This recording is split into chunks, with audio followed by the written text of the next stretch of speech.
মমতাজের মতো নেমো খারাম অনেকেই হইতে পারে না, বুঝি তাই শোনা যেত মমতাজের গান।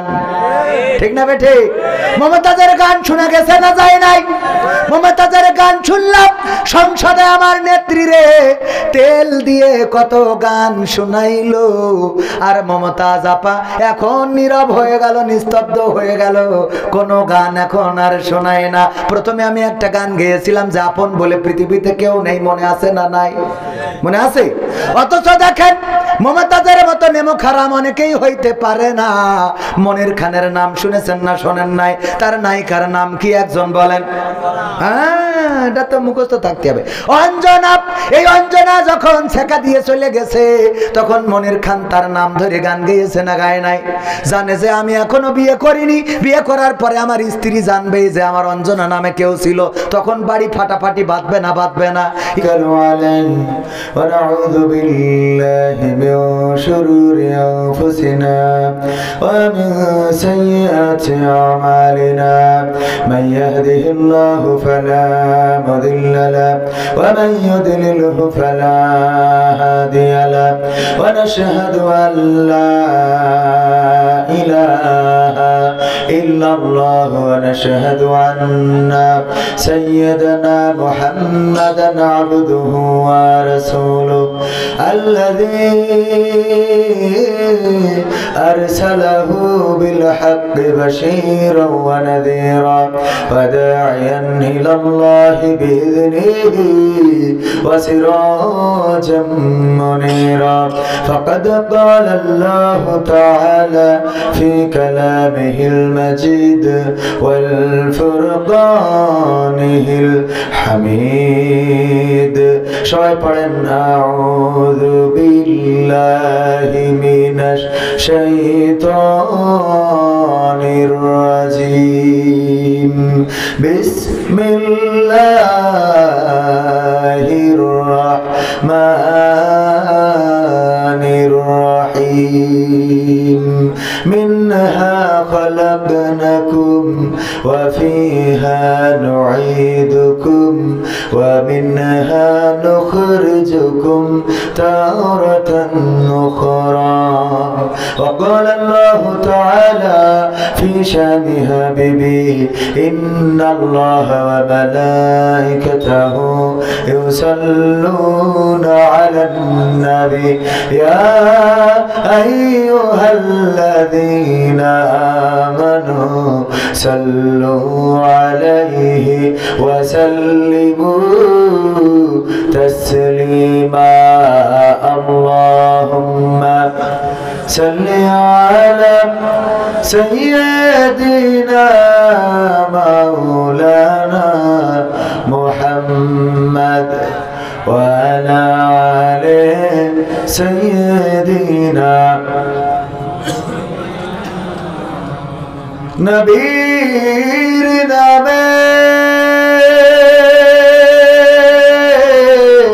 দুরূদ শরীফ পড়িবে যে জন তার জন্য যে হারাম হবে জাহান্নামের আগুন আল্লাহুম্মা সাল্লি আলা সাইয়্যিদিনা মাওলানা মুহাম্মদ ওয়া আলা আলি সাইয়্যিদিনা আপন আপন বলিস কারে কেউ তো আপন হয় না আপন আপন বলিস কারে কেউ তো আপন হয় না স্বার্থ ছাড়া এই ভুবনে আপন তো কেউ রহে না স্বার্থ ছাড়া এই ভুবনে আপন তো কেউ রহে না আপন আপন বলো কারে কেউ তো আপন হয় না আপন আপন বলো কারে, কেউ তো আপন হয় না। স্বার্থ ছাড়া এই ভুবনে আপন তো কেউ রহে না। স্বার্থ ছাড়া এই ভুবনে আপন তো কেউ রহে না। চোখ বুঝিয়া ভাবরে মন, কে তোর আপনজন। ভালোবাসা পাওয়ার জন্য আছে কি কারণ? চোখ বুঝিয়া ভাব মানুষ, কে তোমার আপনজন। ভালোবাসা পাওয়ার জন্য আছে কি কারণ? চোখের আড়াল হলে দেখিস, চোখের আড়াল হয়ে দেখিস, তোর কথা কেউ কয় না। স্বার্থ ছাড়া এই ভুবনে আপন তো কেউ রহে না। স্বার্থ ছাড়া এই ভুবনে আপন তো কেউ রহে না। কার জন্যে তোর ভালোবাসা, টাকা ঘর আর বাড়ি, মরার পরে কবরেতে রাখবে তাড়াতাড়ি। কার জন্যে এই ভালোবাসা, টাকা ঘর আর বাড়ি, মরার পরে কবরেতে রাখবে তাড়াতাড়ি। বিনা লাভে বন্ধুরে কেউ, বিনা লাভে বন্ধুরে কেউ তুলার বোঝাও বই না। স্বার্থ ছাড়া এই ভুবনে আপন তো কেউ রহে না। স্বার্থ ছাড়া এই ভুবনে আপন তো কেউ রহে না। আপন আপন বলো কারে, কেউ তো আপন হয় না। আপন আপন বলিস কারে, কেউ তো আপন হয় না। স্বার্থ ছাড়া এই ভুবনে আপন তো কেউ রহে না। স্বার্থ ছাড়া এই ভুবনে আপন তো কেউ রহে না। ঠিক না বেঠে? সবাই বলেন ঠিক না বেঠে? একটু হাত উঁচু করে সাক্ষ্য দেন ঠিক না বেঠে? লিল্লাহি তাকবীর। মনিরামপুরের আওয়াজ হয় নাই? ও আমার ভাইরা, এতক্ষণ আওয়াজ শুনে শুনে কি ক্লান্ত হয়ে গেছেন, বোরিং হয়ে গেছেন নাকি? তাকবীরের আওয়াজ এত আস্তে হইলে মনিরামপুরে চলবে না, কারণ মনিরামপুরে ইসলামী আন্দোলনের নেতা কর্মী আছে না নাই?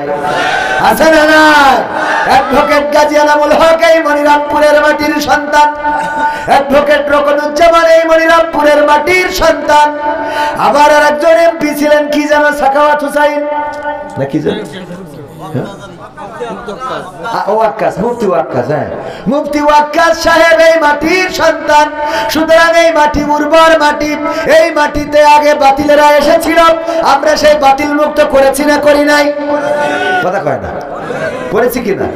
সুতরাং এখন কথায় আওয়াজ হবে নাকি আসতে হবে? এত গলার আওয়াজ হবে। আরে বাবা, কুত্তাও দেখবেন যে মালিক থাকলে ঘেউ ঘেউ জোরে করে, ঠিক না বে? ঠিক। তো যদি মালিক থাকলে কুকুরেরও পাওয়ার বেড়ে যায়, আর আমরা রবের মতো মালিক থাকতে, আল্লাহর মতো মালিক থাকতে আমাদের কণ্ঠের আওয়াজ যদি কমে যায়, তাহলে বুঝে নিতে হবে আমরা আল্লাহকে এখন অভিভাবক মানতে পারি না, ঠিক না বেঠে? আল্লাহকে যে অভিভাবক মানবে সে জেলখানায় যেই বলবে ঠিক না বে? ঠিক। দোয়া চাচ্ছে না, চাচ্ছে না? বাবারে আল্লাহর পথে থাকলে তো দোয়া লাগতো না, লাগতো? আল্লামা সাঈদী কি কোনদিন দুটি হাত জোড় করে বলেছে দোয়া করো? মতিউর রহমান নিজামী কি বলেছে কোনদিন? না, বলে নাই। কামরুজ্জামানও বলে নাই, কাদের মোল্লাও বলে নাই। বরং তাদেরকে যখনই বের করা হয়েছে তাদের মুখে হাসি ছিল না? ছিল না? তাদের মুখে হাসি ছিল, তাদের ঠোঁটে হাসি লেগেছিল। ফাঁসির কাস্টে ঝুলেছে, তারপরেও বাতিলের কাছে মাথা নত করে কথা কয় না, করেছে। আর এখন যারা তারা বাঁচার জন্য দাড়িটাও কেটে ফেলে না, দাড়ি কেটে ফেলে। আবার অনেকেই আছে দাড়ি রাখে, টুপি পরে। ওগো আমার ভাইরা, ওগো আমার বোনেরা, পূর্বাসী, সুতরাং এই কণ্ঠের আওয়াজ এখন জোরে হবে না আস্তে হবে? জোরে হবে না আস্তে হবে? লিল্লাহি তাকবীর। এখনো হয় নাই। অনেকের মধ্যে আবার ইগো কাজ করে যে ওর কথাই কেন কথা বলতে হবে, এরকম আছে নাকি? এরকম মানসিকতা আছে? ভাই আমাকে যেহেতু বসিয়েছেন, আপনি যেহেতু শ্রোতা, আমার থেকে উত্তম আপনি, এটা নিঃসন্দেহে আমি প্রায় জায়গায় বলি। কারণ আমরা যারা বক্তা টাকার বিনিময়ে এসেছি, খাওয়ার বিনিময়ে এসেছি, তাই গেয়ে যাচ্ছি। কিন্তু শ্রোতা যারা, তারা কেউ, তাদেরকে টাকা দেওয়া হয় নাই, হয়েছে নাকি? না, টাকা দেওয়া হয় নাই, তারা কেউ টাকা পায় নাই, খাওয়া পায় নাই, এসেছে কার জন্য? আল্লাহর জন্য। সুতরাং আপনারা উত্তম, আমরা অধম। আমরা কি অধম, আপনারা উত্তম। তো উত্তম মানুষগুলো একটু উত্তম ভাবে কথা বলা যায় না? যাবে কিনা? লিল্লাহি তাকবীর।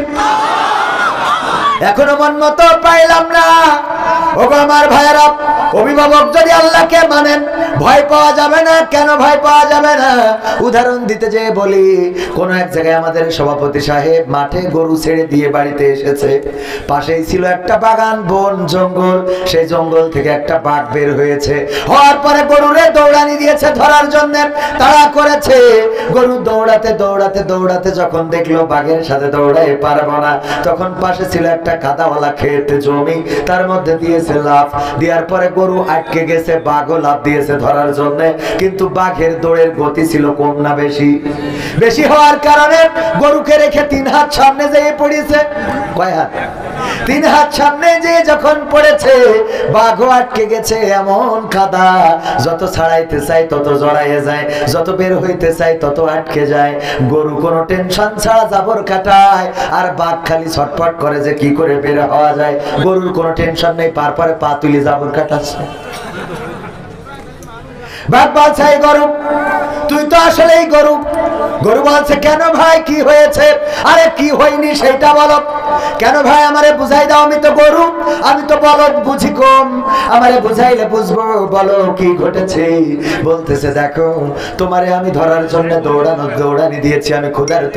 আমি যখন দৌড়ালাম তোমার ধরার জন্য, দৌড়ায় যদি তোমারে ধরতে পারতাম, তাইলে আমি তোমারে খাইতাম, তুমি মারা যেতে, এটা ঠিক। কিন্তু তোমারে খেয়ে আমি বেঁচে থাকতাম। আবার তুমি যদি পালায়ে যেতে পারতে, তাইলে তুমি পালায়ে যেতে, তুমিও বেঁচে যেতে, আমিও বেঁচে যেতাম। এখন এমন একটা আকাম করেছো, কাদার মধ্যে আটকে নিজেরেও ফেলাইছাও, আমারে ফেলাইছাও। এখন তুমিও মারা যাবো, তুমিও মারা যাবা, আমিও মারা যাবো, দুইজনেরই তো বিপদ। কয়, তাতে কি হবে ভাই? তাতে অসুবিধা কি? গরু বলতেছে, তাতে অসুবিধা কি? কয়, অসুবিধা কি মানে? আরে তুমিও মারা যাবা, আমিও মারা যাব, এইটা তো একটা দুশ্চিন্তা। এরপরে তুমি জাবর কাটাও কেমনে, এইটাই আমার কথা। আমার প্রশ্নটা হলো, তুমি জাবর কাটাও কেমনে? গরু, হ্যাঁ, জাবর কাটায় না, কাটায় না? গরু জবাই করার জন্য নিয়ে গেছেন, বেঁধে রেখেছেন, ওখানে গোশ কুটতেছে। আর একটা ওর জাত ভাই কুপায়ে গোশ কেটে কেটে বেচতেছে। ও নীরবে জবার কাটায় না, কাটায় না? জাবর কাটাই। গরু বলছে, ওগো ভাই, ওগো আমার বাঘ ভাই, তুমি তো জানো না আমি কেন জাবর কাটি, তোমারে বুঝাই, বুঝবা। কেন জাবর কাটো? আমার মালিক আছে। মালিকের নাম কি?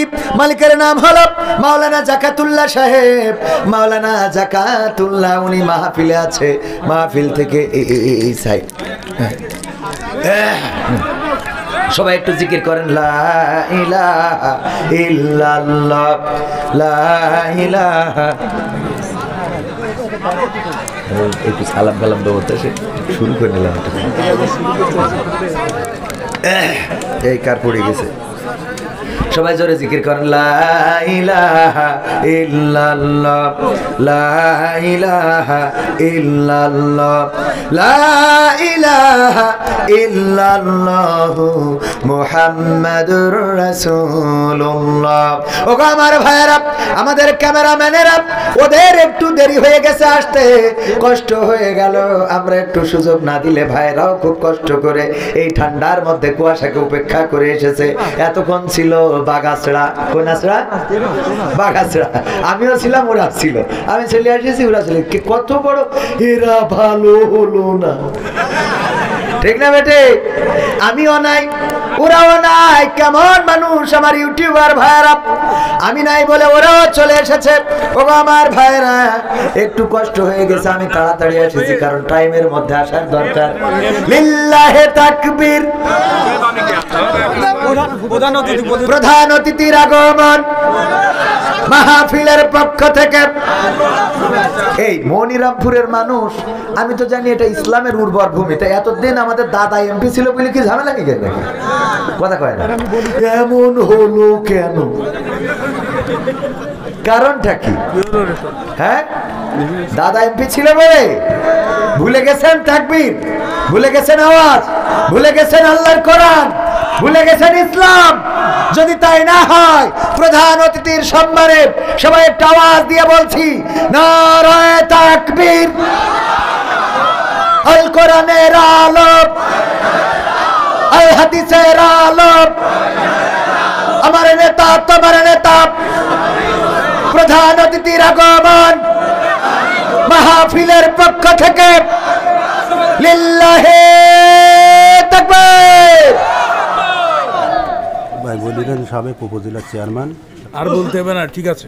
সাবেক উপজেলা চেয়ারম্যান সাহেব আমাদের মাঝে এসেছেন, আমরা খুশি না বেজার?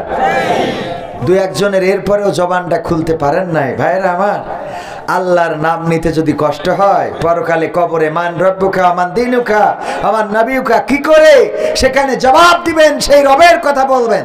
যেই কথা বলছিলাম এটা বলেই আলোচনা শুরু করব। আমার অতিথি সাহেব এসেছেন, উনি বললেন বেশি আমাকে বরণ করার জন্য স্লোগান এত মাইকিং এর দরকার নাই, এই জাতীয় মানুষের দরকার আছে না নাই? যেই মানুষগুলো আমাদের সমাজের নেতৃত্ব দেবে, আমাদের সমাজের কর্তৃত্ব যাদের হাতে থাকবে, এই সমাজটা যারা সুন্দর করবে, এই সমাজে যারা জেনাবে বিচার দূর করবে, এই সমাজে যারা ধর্ষণ দূর করবে, এই সমাজে যারা চুরি দূর করবে, ডাকাতি দূর করবে, তাদের বরণ করে নেওয়ার দরকার আছে না নাই? আমরা চোরদেরকে আর বরণ করতে চাই? আর বরণ করতে চাই? চোর আর চলবে না, চলবে? আর চলবে না। জনগণের অধিকার যারা দিবে না, তাদের বাংলাদেশের জনগণ বাংলাদেশেও থাকতে দিবে না। দেবে? মনিরামপুরেরা দিয়েছে? দেয় নাই তো, খুঁজে পাওয়া যায় না। যেসব নেতারা এতদিন বলতো হুজুর ডানি রেখে বাইরে রেখে, এখন তাদের আর পাওয়া যায় না। যায় ডানে রেখে বাইরে রেখে, সেই লোকগুলোর এখন আর পাওয়া যায়? ওই বাঘের কথা মনে আছে তো?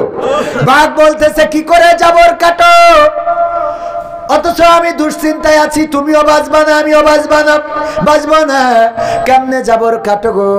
গরু বলতেছে দেখো আমার মালিক আছে, এই মাহফিলের সভাপতি জনাব মাওলানা জাকাতুল্লাহ অবসরপ্রাপ্ত।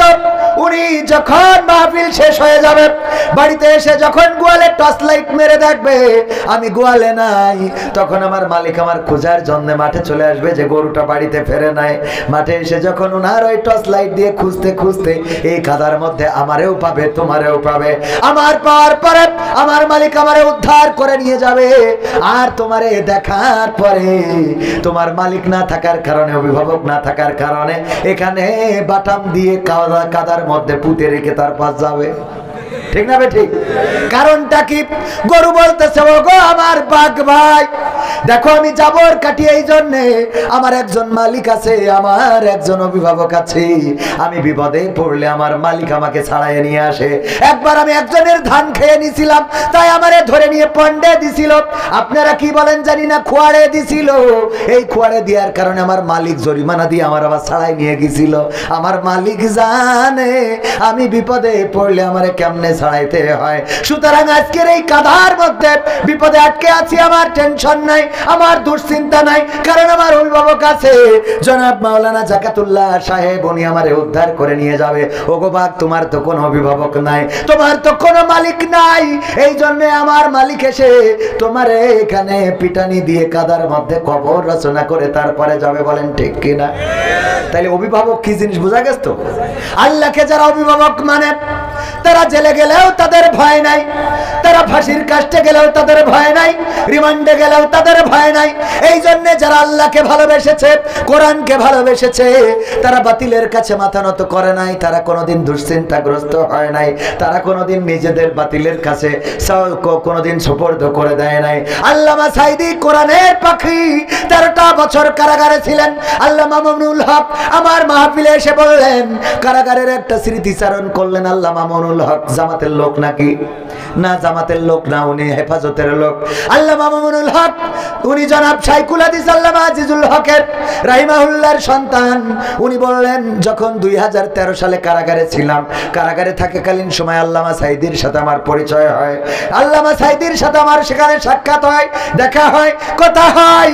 সেই সময় তিনি আমাকে জানিয়েছেন, ওগো মামুনুল হক সাহেব, এই বাতিল সরকার, এই স্বৈরাচার সরকার আমাকে প্রস্তাব করেছে, আমি যদি টাকা চাই, আমি যদি ক্ষমতা চাই, আমি যদি নেতৃত্ব চাই, সব দিবে, যদি আমি স্বীকার করে নিই যে আমি ইসলামী আন্দোলন ছেড়ে দেব, আমি আর কোরআনের পক্ষে কথা বলবো না, আমি আর কোরআন কায়েমের জন্য স্লোগান দেব না, যদি এই কথা বলি তাইলে জেল থেকে ছাড়বে তো ছাড়বে, বরং তাদের দলের এমপি মন্ত্রী বানাবে।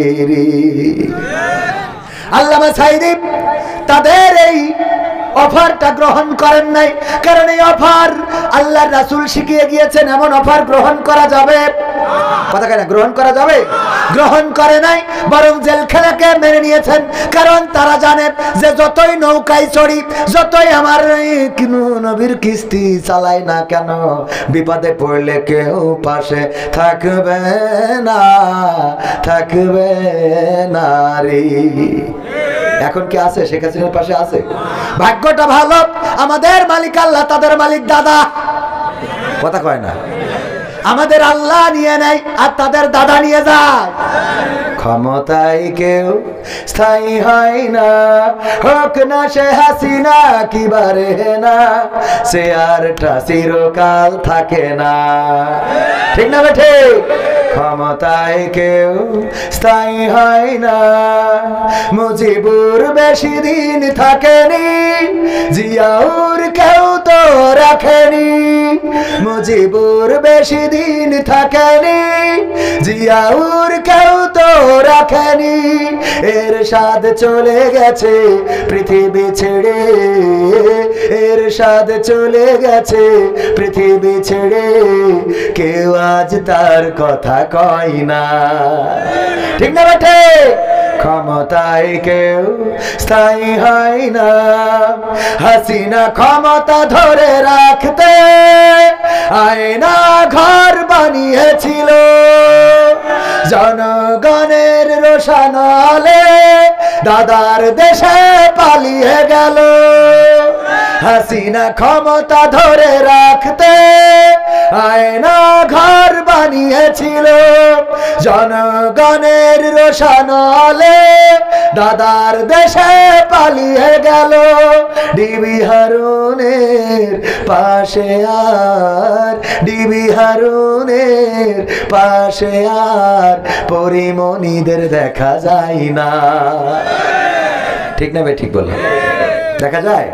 ক্ষমতায় কেউ স্থায়ী হয় না, হোক না সে রহে না কিবা হাসিনা, সে আরটা চিরকাল থাকে। এই চেয়ার চিরকাল থাকে না। ফেরাউনের ছিল না, নমরুদের ছিল না, আবু জাহেলের ছিল না, আব্রাহার ছিল না, কারুনের ছিল না, হামানের ছিল না। সুতরাং বর্তমান তাদের রাস্তা ধরে যারা চলবে তাদেরও এই চেয়ার চিরদিন থাকবে না, কিন্তু যারা আল্লাহর পথে থাকবে তাদের ভয় থাকবে না। আগুনের মধ্যে গেলেও নমরুদ চিৎকার করে বলল, আগুন তুমি কেন ইব্রাহিমকে পোড়াও না? ওগো আগুন, তোমার কি দাহ্য শক্তি নাই? তুমি পোড়ানোর শক্তি কি হারিয়ে ফেলেছো? কেন জ্বালাও না? তোমার মধ্যে আমি তোমাকে এত কষ্ট করে আগুন তোমারে জ্বালাইলাম, এত বড় আগুনের কুণ্ডুলি বানালাম, উপর দিয়ে পাখিরা উড়ে যায়, সেই পাখিগুলো তোমার মধ্যে পড়ে যায়, তুমি ভস্ম করে দাও। ওগো আগুন, ইব্রাহিমকে ফেলালাম, এখনো কেন ইব্রাহিমের একটা পশম পর্যন্ত তুমি পোড়ালে না? আগুনের জবান খুলে গেল। আগুন বলল, ওগো নমরুদ শুনে নাও, আল্লাহ রাব্বুল আলামিন আমাকে বলে দিয়েছেন, ইয়া নারু কুনি বারদাও ওয়া সালামান আলা ইব্রাহিম। আল্লাহ বলছে ওগো আগুন, তুমি ইব্রাহিমের জন্য ঠান্ডা তো হবা, সেই সাথে আরামদায়ক হয়ে যাও। শুধু ঠান্ডা হলে হবে না, তুমি আমার ইব্রাহিমের জন্য আরামদায়ক হয়ে যাও, না শীত না গরম।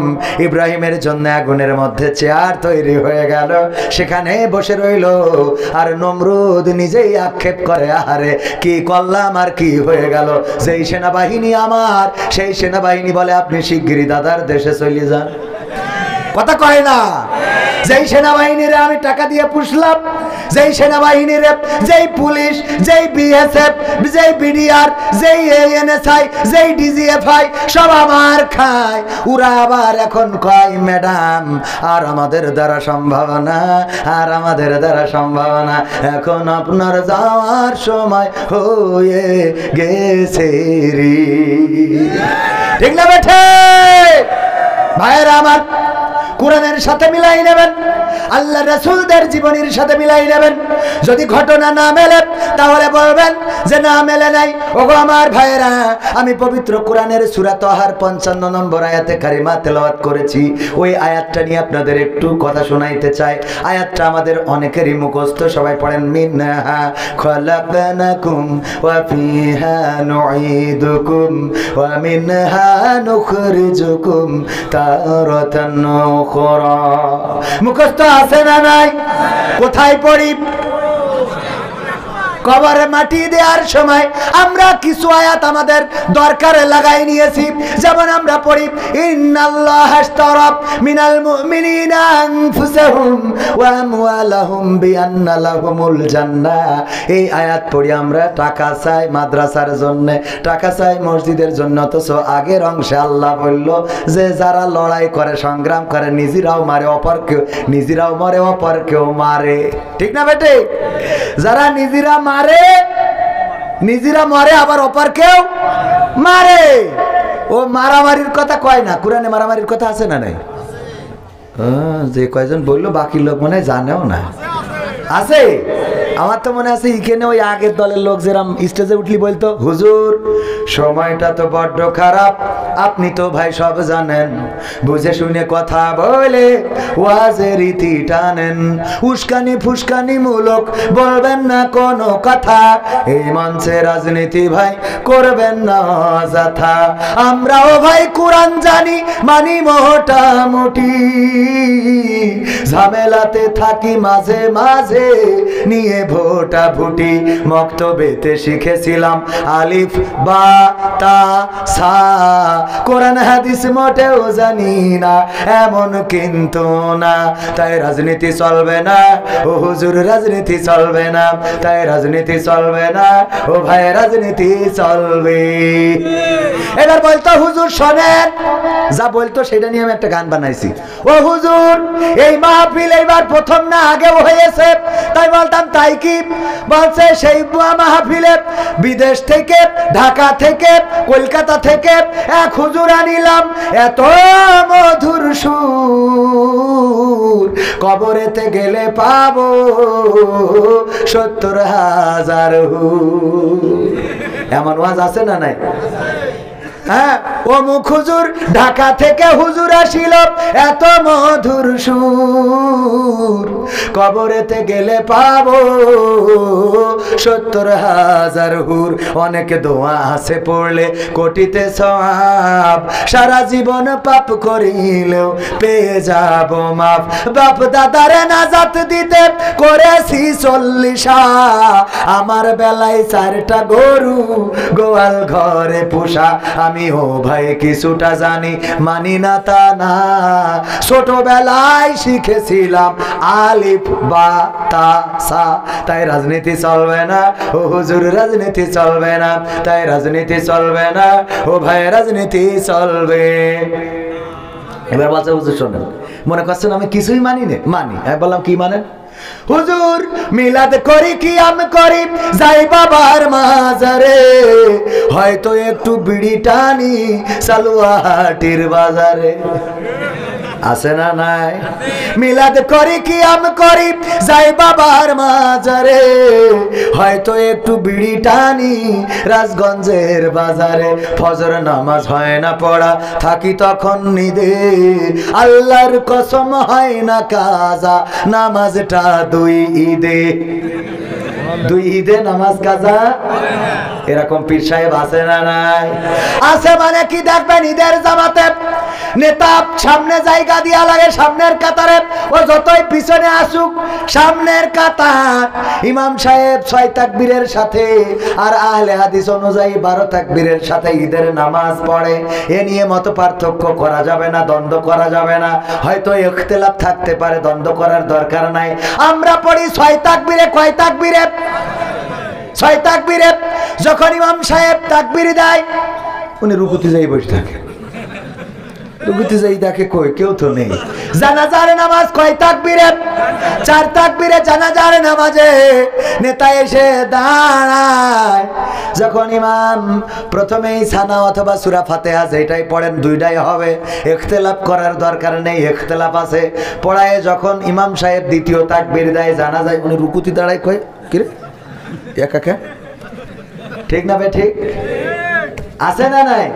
হুজুর মিলাদ করি কি আম করি যাই বাবার মাজারে, হয়তো একটু বিড়ি টানি মনিরামপুরের বাজারে, ফজর নামাজ হয় না পড়া থাকি তখন নিদে, আল্লাহর কসম হয় না কাজা নামাজটা দুই ঈদে, নিয়মিত চেষ্টা করি পড়তে জুম্মা নামাজ, সেদিন শুধু হয় না পড়া যেদিন থাকে কাজ, 3টা জুম্মা করলে কাজা মুসলিম থাকে না। এই হাদিসটা ভালো করে আমার আছে জানা, তাই রাজনীতি চলবে না ও হুজুর, রাজনীতি চলবে না, তাই রাজনীতি চলবে না ও ভাই, রাজনীতি চলবে। এবার বলছে হুজুর শোনেন এখনো বাকি আছে। আমি বললাম কি বাকি? বলছে এই যে কুরআন আমি পড়ি, আমার বউ পড়ে, আমার শাশুড়ি পড়ে, আমার শালিও পড়ে। আমি দেখেছি শালি পড়েও দেখেছ, কথা কয় না।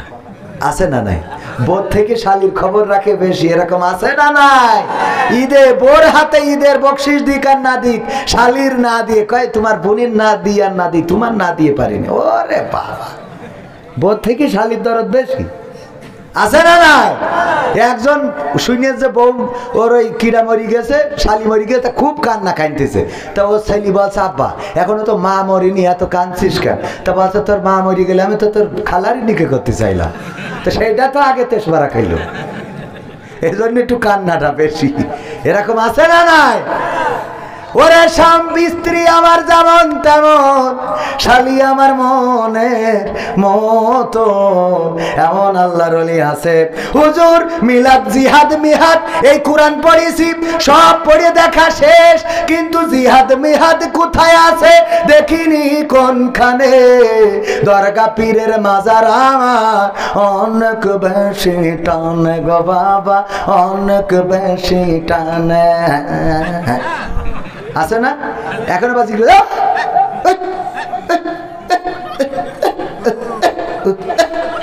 এই দেখিছেন কি জিকির কোনে পায় কি আল্লাহ সেই ভালো জানে। এইগুলো ইসলামের গুড। আমাদের মাঝে মাঝে অনেকেই বলে যে আমরা নাকি হাসি রহস্যের জিনিস বানাইছি ইসলামটারে। আমি যতগুলো নাটক যতগুলো ফোন কল করেছি বলেন তো একটাও অমূলক অপ্রাসঙ্গিক একটা দেখাইতে পারবেন? একটাও দেখাইতে পারবেন না, সব প্রাসঙ্গিক। আমি গান লিখেছি এমপিরা সব কোথায় গেল, মন্ত্রীরা সব কোথায় গেল, কোথায় কাদের কাকা, তাদের ছাড়া দেশটা এখন লাগে ফাঁকা ফাঁকা। ঠিক না বেঠে? পালাবো না পালাবো না, প্রয়োজন হলে ফখরুলের বাসায় গিয়ে উঠবো। আচ্ছা, এখন অনেকেই বলতে পারেন হুজুর এই কথা বললে কি বুঝাইলেন? আল্লাহ সূরা সফের 2 নম্বর আয়াতে বলতেছে, পবিত্র কোরআনের 61 নম্বর সূরা 28 নম্বর পারা 2 নম্বর আয়াত, ইয়া আইয়ুহাল্লাযীনা আমানু লিমা তাকুলুনা মা লা তাফআলুন। হাফেজ যারা তারা তো অর্থ বুঝতে পারিছেন নাকি? আল্লাহ বলছে ওগো ইমানদারেরা তোমরা এমন কথা বললো না যা তোমরা কাজে করো না। কথাটা কার? তাহলে আমার ওবায়দুল কাকা বললো পালাবো না, কাজে করিছে? কথা কয় না, কাজে করিছে? তাহলে এই গান আমার কোরআনের সাথে মিল আছে না নাই? কারণ আল্লাহ বলছে এমন কথা বলো না যে কথা তোমরা কাজে করো না। এই কথা বলি আবার এখন তাদের খুঁজে পাচ্ছি না, হেরিকেন কেন, টর্চ লাইট কেন, সার্চ লাইট কেন। হঠাৎ শুনছি যে এই বর্ডারে ধরা খেয়েছি, তাও বিসি মিসি হারাই গেছে। ঠিক না বেটে? এই কথা কয় না, খারাপ লাগছে আপনাদের? আল্লাহ বলছে ইয়া আইয়ুহাল্লাযীনা আমানু লিমা তাকুলুনা মা লা তাফআলুন, ওগো ঈমানদারেরা এমন কোন কথা বলো না যেই কথা তোমরা কাজে পরিণত করো না। কাবুরা মাকতানা ইনদাল্লাহি আন তাকুলু মা লা তাফআলুন। আমার আল্লাহ বলছেন এটা আল্লাহর কাছে অত্যন্ত অপছন্দের, অত্যন্ত ঘৃণার, অত্যন্ত ক্রোধের, অত্যন্ত রাগের যে তোমরা মুখে যা বলো কাজে তা পরিণত করো না। কত টাকা? জোরে বলেন কথাটা কার? সেই আল্লাহর কথা। দেখেন আমার সাবেক প্রধানমন্ত্রী বলল হাসিনা পালায় না, কথা কয় না, বলেছে না বলে নাই? তাহলে বঙ্গভবনে আমরা যাওয়ার আগে হঠাৎ দেখি নেই, পরে শুনলাম হেলিকপ্টার করে চলে গেছে। কথা কাজে মিল রেখেছে? তাহলে কোরআনে এই কথা আছে না নাই? কথা কয় না, আছে। ওগো আমার ভাইরা এবার তাহলে পরের কথায় আসি। আল্লাহ সেই আগের নেতা কি বলতেছে? জিহাদ মিহাদ কোথায় আছে দেখিনি কোনখানে, দরগা পীরের মাজার আমার অনেক বেশি টানে গো বাবা, অনেক বেশি টানে। কোরআনে জিহাদ আছে না নাই? পাইনি কেন? পাইনি কেন? জিহাদ খুঁজে পায় না আল্লাহর ওলিরা, পায় না কেন বলেন তো? একজন বলেন তো। কয় পড়তে পারেন? পড়িয়েছে আগামাতা সব পড়ি, বলছে 3 খতম দিছি, তাও খুঁজে পায়নি। 3 খতম দিয়া হয়ে গেছে। বলছে হুজুর আমার আব্বার কবরে পৌঁছে দেন। আসে না? কয় আমার বউ 1 খতম কোরআন শরীফ পড়েছে, আপনি নিয়ে আমার আব্বার কবরে পৌঁছে দেন। তা আমি বললাম দেন কই? তা বলছে পড়েছে, আপনি পৌঁছে দিন। তার বলছে এখন মসজিদ গেলে তো আমারও মরতেই হবে, কারণ কেউ যদি মালয়েশিয়ায় থাকে তা যদি কয় যে ভাই এই পিঠে বানাই দিলাম, আমার অনেকে আডা ওরাং ডুডু মালয়েশিয়া ভূত হয়ে গেন। মালয়েশিয়ায় ছিলেন এমন কেউ আছেন এখানে? হ্যাঁ আডা ওরাং, হ্যাঁ দোয়া থেকে ওরাং আডা, হ্যাঁ আলহামদুলিল্লাহ। তো এখন যদি বলে মনিরামপুরের মকসেদ আলী আছে, আপনার তো বন্ধু মানুষ, আপনি এই রুটিগুলো ওর কাছে পৌঁছে, তো আমার মালয়েশিয়ায় যাওয়া লাগবে না?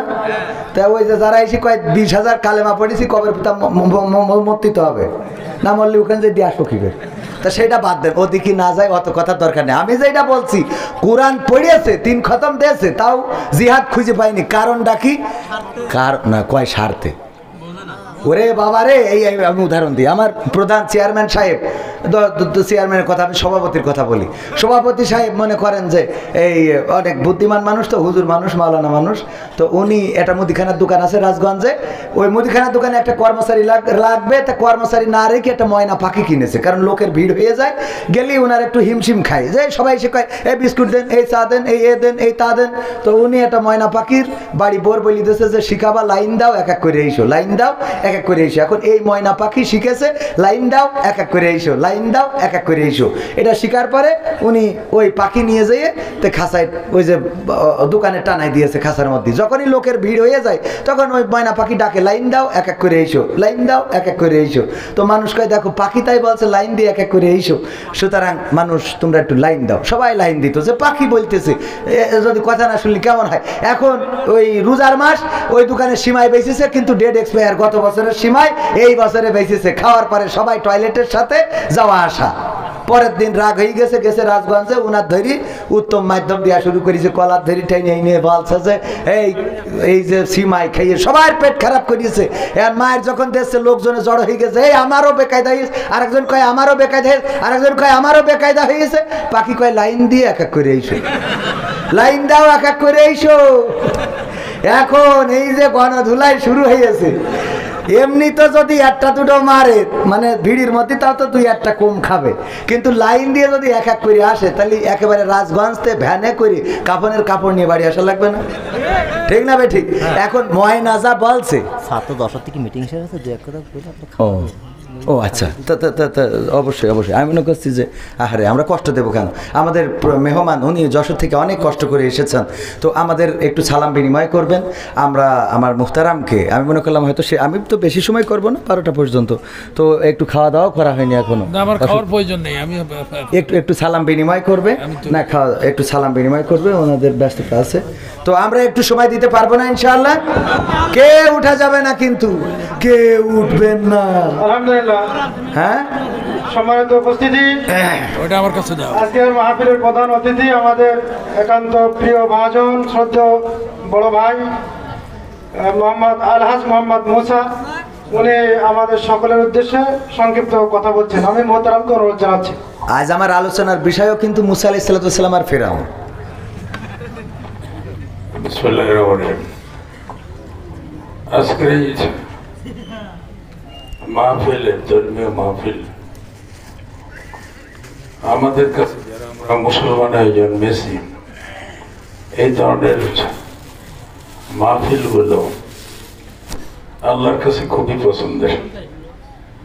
এতক্ষণ ধরে সকলে কথা শোনার জন্য, হুজুর কথা বলতেছেন, আরো অনেক বলবেন, শুনবেন।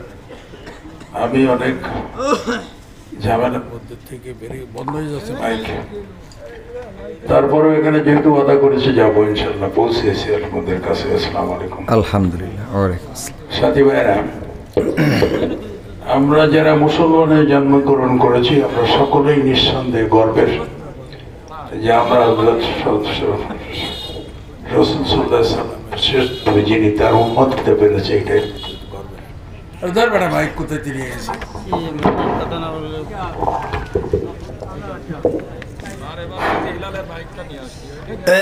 তো ভাইরা, আমরা সকলেই কোরআন হাদিসের কথা শুনতে পছন্দ করি। আমার তরফ থেকে ভাই প্রতিষ্ঠানের জন্য 2000 টাকা বরাদ্দ দিন। 2000 হবে না, শুনে 5,000 টাকা একটু ক্লাইম করিয়েন। 2000 বললেন না, 3000 মনে মনে থাক। আল্লাহ কবুল করুন, বলেন আমিন। প্রধান অতিথি কয় হাজার? হ্যাঁ, ও 5000 করেন, 2000 আচ্ছা 5000 বলে যখন ফেলেছেন সভাপতি সাহেব, অতিথি সাহেব, 5000 টাকা দোয়া করে দিলাম, আল্লাহ কবুল করে নিন, বলেন আমিন। কয় হাজার? হ্যাঁ, এরম একটু এইবার আওয়াজ হয়েছে, টাকা পালি। আরে বাবা, সেই ধরে বললাম নারায় থাকবির, আওয়াজ হয় না। যেই বলছি কয় হাজার, বলছে 5000। টাকায় আওয়াজ হয় না, হয় না? টাকায় মাটির পুতুলেরও নাকি জবান খুলে যায়। যাই হোক, ও অত দূরই বসছেন কেন, এন বসেন, কাছে বসেন। আরে আমরা আরেকটু সময় কি সামনে যাব তাইলে ইনশাআল্লাহ? ওগো আমার ভাইয়েরা, আলোচনায় ফিরে আসি। আমি সময় বেশি নেব না, কারণ গভীর রাত, কত কষ্ট, কত শ্রম। ওগো আমার ভাইয়েরা, হুজুর আসসালামু আলাইকুম। ফেসবুকে দেখছি বিয়েতে ইদানিং নতুন একটা ট্রেন্ড চালু হয়েছে, বিয়েতে অশ্লীল ভাষায় কার্ড দেখানো, এটা করা যাবে কি না? উদাহরণ দেখেন, একেবারে ছবি তুলে দিয়েছে, সর্বোচ্চ গতিসীমা 40 কিলোমিটার। হ্যাঁ, পাশে রোগী থাকতে পারে, এই সেই ইত্যাদি ইত্যাদি। যাই হোক, এগুলো পড়ার ভাষা নেই। হ্যাঁ, এসপি ক্রিয়েশনের সাইফুদ্দিন সিয়াম, সে কি করেছে? বিয়ে করেছে, এগুলোই করেছে। এখন এগুলো নিয়ে আসলে কথা বলা দরকার, কারণ এক একটা অপসংস্কৃতি আমাদের দেশে চালু হয়। অপসংস্কৃতি চালু হয় না, হয় না? আগের সময় বিয়ের দিনে আমার মা বোনেরা একটু কাদা মাখামাখি করলেও পরে বিয়ের দিনটা বিকাল বেলায় বিষাদের রূপ নিত, যে মেয়ে যাচ্ছে শ্বশুর বাড়িতে, কান্নাকাটি শুরু হয়ে যেত, যেন মর কান্না পড়ে যেত, ঠিক কিনা? আর এখন বিয়ের 3 দিন আগে ডিজে কুপাকুপি শুরু হয়, আর বিয়ের 3 দিন পরে শেষ হয়। কে কান্দে কে হাসে এটা বোঝার উপায় নেই, ঠিক না বে ঠিক? এই যে ডিজের ট্রেন্ড চালু হলো, এটা কারা করলো? আমি বলেছি, যারা ডিজে বাজায়। বিয়ের দিন যারা ডিজে বাজাবে, ওই বাড়িতে কোনো ইমাম জানাজা পড়াতে যাওয়া যাবে না। ওই বাড়িতে যদি কেউ মারা যায়, তার বাড়িতে কোনো দোয়ার অনুষ্ঠান করা যাবে না, বরং যেদিন ডিজে বাজাবে ওই দিন বলতে হবে, এরপরে তোমার বাড়িতে কেউ যদি মারা যায়, মারা যাওয়ার দিন আমার টাকায় ডিজে ভাড়া করে বাজাবো। আমি বলেছি আমার গ্রামে যদি কেউ মারা যায় ডিজে বাজায় বিয়েতে, আমি নিজের টাকায় ডিজে লাগাই দিয়ে বলবো দে কুপান বাজা। ইমাম যেখানে দাঁড়ায় জানাজায় দাঁড় করায় ডিজের ওইটা দেবো, দেবে বাড়ি দুমদুম করি, দরকার হলে ওর কবরেও একটা স্পিকার লাগাই দেবো। দরকার আছে না নাই? এই একটা কাজ করেছে কুলাঙ্গার, যে এই কাজগুলো করেছে মিডিয়ার মাধ্যমে প্রচার করছে।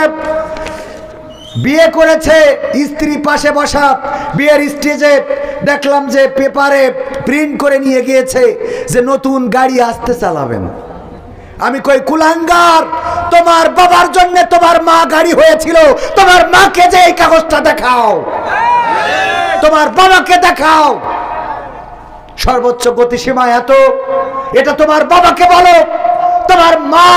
তোমার মার ব্যাপারে যেন তোমার বাবা সাবধান থাকে। বেয়াদব কুলাঙ্গার, এই দেশে এই জাতীয় অশ্লীলতা করার জন্য এই স্বাধীনতা অর্জন করি নাই। এইগুলো যারা করছে তাদেরকে প্রতিহত করার সময়ের দাবি। বাংলাদেশ থেকে তাদেরকে ছুঁড়ে বঙ্গোপসাগরে নয় দাদার দেশে ফেলে দিতে হবে। বাংলাদেশের বঙ্গোপসাগরে তাদের থাকার কোনো অধিকার নাই। তুমি যে কথাগুলো লিখে তোমার বন্ধু অথবা বান্ধবীকে তুমি বরণ করতেছো, এই কথাগুলো তুমি তোমার মাকে দেখাতে পারবে, তোমার বাবাকে দেখাতে পারবে যে বাবা নতুন গাড়ি আসতে চালাবেন, বাবা গতিসীমা এত, বাবা চিৎকার চেঁচামেচি যেন কম হয় কারণ পাশে রোগী আছে। তোমার বাবাকে যদি এটা বলতে পারো তাইলে আমার কোনো আপত্তি নাই, কারণ এইটা যে বলে সে কুলাঙ্গার সন্তান, সে কুকুরের সন্তান, মানুষের সন্তান হতে পারে না। মানুষের সন্তানের মধ্যে ভদ্রতা থাকবে, মার্জিত বোধ থাকবে। আমি ওই ভাইকে বলতে চাই যে করেছো, আমার রাসূল তার আদর্শটা দেখো। একজন সাহাবী এসে বলছেন আল্লাহ রাসূল আমি জেনা করতে চাই, আমার জেনা করার অনুমতি দিন। আল্লাহ রাসূল বললেন আমি তোমার জেনা করার অনুমতি দিতে পারি যদি এই একই কাজটা তোমার মা করতে চায় কারোর সাথে, তুমি কি রাজি হবা? বলল আল্লাহর কসম এটা কোনোভাবে সম্ভব না, আমার মা জেনা করবে এটা আমি কিভাবে মানবো? তোমার বোন যদি করতে চায়, না না না না হুজুর আমি এটা কোনোভাবেই মানতে পারবো না। যদি তোমার স্ত্রী করতে চায়, আল্লাহর কসম হুজুর আর বলার দরকার নেই, আমি বুঝতে পেরেছি ওগো রাসূল আমি তো জেনা করি, আমি আসলে জেনার অনুমতি চেয়ে ভুল করেছি। আল্লাহ রাসূল আবারও বললেন ওগো আমার সাহাবী, ওগো তুমি যদি ইসলাম কবুল করো আমি তোমাকে অনুরোধ করে বলবো দেখো তুমি জেনা করো, সে কারো না কারো মা, কারো না কারো বোন, কারো না কারো বউ, কারো না কারো সন্তান। তুমি যেটা নিজের জন্য খারাপ মনে করো সেটা অন্যের জন্য ভালো কেন মনে করো? কথা কয় না। নিজের স্ত্রী আর একজনের সাথে ফোনে কথা বললে তোমার মাথায় আগুন উঠে যায়, তা তুমি বিলকিসের সাথে কথা মারাও কেন? কথা কয় না। নিজের মাকে যেটা দেখাতে পারবা না, নিজের বোনকে যেটা দেখাতে পারবা না, নিজের দুলাভাইয়ের কাছে এটা দিও। পারবে কেউ দুলাভাইয়ের কাছে দিতে যে দুলাভাই নতুন গাড়ি আসতে চালাবেন? নাউজুবিল্লাহ, নাউজুবিল্লাহ বলবেন না? এই কাজগুলো যারা করে মিডিয়ায় প্রচার করছে, এই মিডিয়াগুলো বয়কট করা লাগবে। আমার তরুণ সমাজ, আমার যুব সমাজকে ধ্বংস করতে চায়। ভারত যেমন সিরিয়ালের অনুপ্রবেশ ঘটিয়ে তারা তাদের প্রোডাক্ট সব নিয়ে গেছে, কিন্তু সিরিয়াল এখনো নেয় নাই। কথা কয় না। এই সিরিয়াল এখনো নিল না, নিয়েছে? এই সিরিয়াল নেয় নাই। আমাদের দেশে এইগুলো দিয়েছে এই জন্যে যেন নারীরা খারাপ হয়, পুরুষেরা খারাপ হয়, স্বামীর প্রতি যেন অনুগত না থাকে। ওগো আমার ভাইয়েরা, ওগো আমার বোনেরা, ওগো আমার মায়েরা, অশ্লীলতা থেকে ফিরে থাকতে হবে। এটাই আমার রাসূলের শিক্ষা। বিয়ে করে কিসের জন্য এটা সবাই জানে, কিন্তু এটা প্রকাশ্যের জন্য নয়, এটা গোপনীয়ত। এটা জানে না কেউ, এটা তো সবাই জানে। বিয়ে ভালোবাসার জন্য, বিয়ে আল্লাহ রাব্বুল আলামিন এটাই পৃথিবী টিকিয়ে রাখার জন্য নারী এবং পুরুষকে এভাবেই তৈরি করেছেন, একে অপরের উপরে চাহিদা তৈরি করে দিয়েছেন, একজন আরেকজনের উপরে আকৃষ্ট হবে, এটাই স্বাভাবিক। এভাবেই আল্লাহ তৈরি করেছেন। তা না হলে কোনো পুরুষ নিজে কষ্ট করে বিদেশে খেটে বউয়ের জন্য টাকা পাঠাইতো না। ভালোবাসা আছে বলে সারাটা দিন পরিশ্রম করে, ঢাকাতে গোলমাল হচ্ছে, রিক্সা শ্রমিক তারা গাড়ি আটকাচ্ছে এবং বাস ট্রাক নির্বিচারে ভাঙচুর শুরু করে দিয়েছে। এরা আসলে রিক্সা শ্রমিক কিনা আমার তো মনে হচ্ছে এরা গুন্ডা পান্ডা কোন দলের দালালি করতেছে। তোর দাবি থাকলে দাবি আদায়ের জন্য রাস্তায় দাঁড়াইতে পারো, কিন্তু আমার প্রধান অতিথি এই এক্স করলা বা প্রিমিয় গাড়িটা নিয়ে যাচ্ছে, আপনি ভেঙে দলা করে দিলেন। ক্ষতিটা কার হলো? একজন ব্যক্তির হলো না? আপনি রাষ্ট্রের কি ক্ষতি করলেন? এই যে যারা ভাঙচুর করতেছে, আমি ওদের কথা কেন বলছি? ধরেন তাদের মনের মধ্যে কষ্ট আছে। কেন কষ্ট আছে? সারাটা দিন রিক্সা চালায়, রোদে পড়ে, বৃষ্টিতে ভেজে, পরিবারের জন্য, স্ত্রীর জন্য, সংসারের জন্য। এই ভালোবাসাটা তৈরি করে দিয়েছেন কে? আল্লাহ এই ভালোবাসা তৈরি করে দিয়েছেন। কিন্তু এই ভালোবাসা ব্যবহার করার জন্য আল্লাহ রাস্তাও বলে দিয়েছেন। আল্লাহ যেমন খাবার হালাল করেছেন, গরুর গোশত খাওয়া হালাল না হারাম? কিন্তু সেটা চুরি করে খাওয়া হালাল নাকি হারাম? চুরি করে যদি মসজিদে দান করেন তাও কি হালাল হবে? ছাগলের গোশত হালাল, বিরিয়ানি খাওয়া হালাল, পোলাও খাওয়া হালাল, সব হালাল। কিন্তু এই হালাল ব্যবহার করার জন্য রাস্তা আছে না নাই? হালাল বলে আপনি চুরি করে কুরবানি দিতে পারবেন না, চুরি করে মসজিদে দান করতে পারবেন না। ওগো আমার ভাই, যে এই কাজ করেছে তার পায়ে হাত দিয়ে বলতে চাই, এই সমাজটা নষ্ট করবেন না।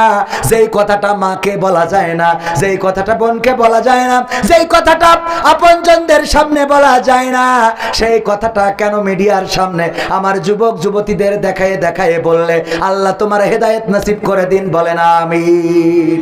এই কাজ যিনি করেছে তার হেদায়েত চাই। যদি হেদায়েত না হয় আল্লাহ যেন ধ্বংস করে দেয়। কারণ এই মিডিয়ার মাধ্যমে আগে আমাদের নাটক দিয়ে আমাদের মেয়েরা ফ্রক পরতো, থ্রি পিস পরতো, ভালো কাপড় পরতো, ঘুমটা দিত।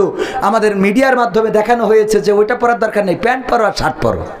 ওড়নাটারে এক পাশে দিয়েছে, গলায় পেঁচাইছে, এক এক করে করতে করতে ওড়না আউট হয়ে গেছে, শার্ট প্যান্ট ইন হয়েছে। এরপরে শুনলাম থ্রি পিস এখন নাই, টু পিস। কয়দিন পরে শুনবো ওয়ান পিস, এরপরে শুনবো নো পিস। এই নো পিস হবে না? হবে না? লজ্জা শরম আছে বলেন?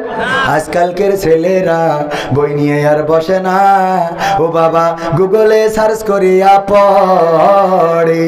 ওরে কালের মেয়েরা কোরআন হাদিস ধরে না, এখনকার মা বোনেরা কোরআন হাদিস পড়ে না। ও আল্লাহ, টিকটকে ভিডিও ওরা করে। আজকালকের ছেলেরা বই নিয়ে আর বসে না, গুগলে সার্চ করিয়া পড়ে। আগের সময় প্রেম করিলে আমার সভাপতি বলতো পাইছো কি, এখন বলে শখ করিয়া বাবু তুমি খাইছো কি? বাবু তুমি খাইয়াছো? না আমি খাইনি। বুড়ো ধাড়ি হয়ে গেছে, কয় বাবু তুমি খাইছো? ও ফিডার খাবে। এই বলে না, বলে না? আগের সময় প্রেম করিলে মুরব্বীরা বলতো পেয়েছো কি, এখন বলে শখ করিয়া বাবু তুমি খেয়েছো কি? লজ্জা শরম নাই, আইলাম কোন জামানাই, লজ্জা শরম নাই, আইলাম কোন জামানাই, ভবিষ্যৎ দেখি অন্ধকারে। আজকালকের ছেলেরা বই নিয়ে আর বসে না, ও বাবা গুগলে সার্চ করিয়া পড়ে। নতুন করে হয়েছে চালু এখন আবার কন্টেন্ট, পরিচয় করাই দেখি এই আমার গার্লফ্রেন্ড। ভাসমান সেতু আছে না নাই? হঠাৎ করে কোন বন্ধুর সাথে যদি দেখা হয়, দেখবেন ভাসমান সেতুর পরে বগল দাবার মধ্যে হাত নিয়ে দাঁড়ায় আছে লাট সাহেব। বন্ধুর সাথে অনেকদিন পরে দেখা, বললেন দোস্ত কবে বিয়ে করলে জানাইলে না, ভাবি কেমন আছেন, সালাম আলাইকুম। মানে ওদের সালাম তো এরকম, আসসালামু আলাইকুম ভাবি সাহেব। বিয়ে করেছি, তোর কিটা কইল? তো এটা কিটা তাইলি? পরিচয় করাই দিলে এই আমার গার্লফ্রেন্ড। কথা কয় না? পরিচয় করায় না, করায় না? নতুন করে হয়েছে চালু এখন আবার কন্টেন্ট, পরিচয় করাই দেখি এই আমার বয়ফ্রেন্ড। মানে আমার আছে না পর্দার অন্তরালে আছে কিনা?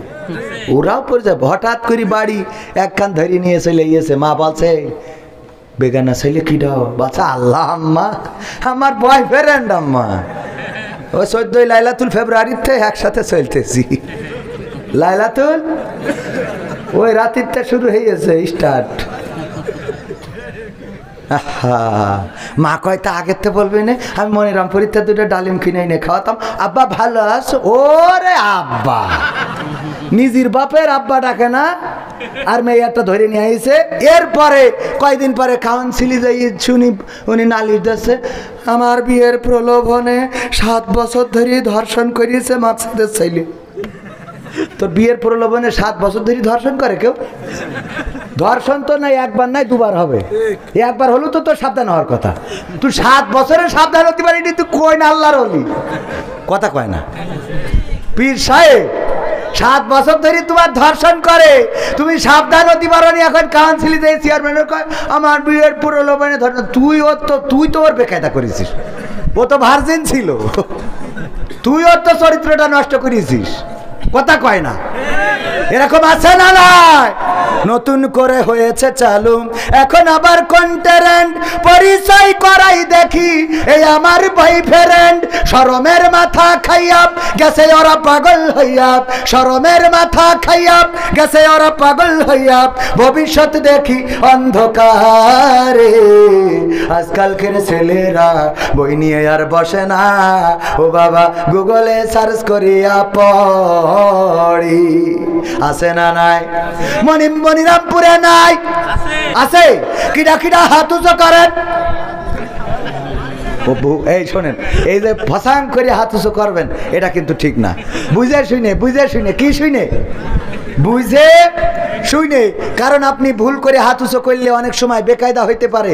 এক হুজুর কালেকশন করতেছে মসজিদের জন্য, 50,000 টাকাতে শুরু করেছে, কিন্তু একজন ওয়াজ শুনতে এসে আস্তে করে ঘুম এসে সারাদিন ধান কেটে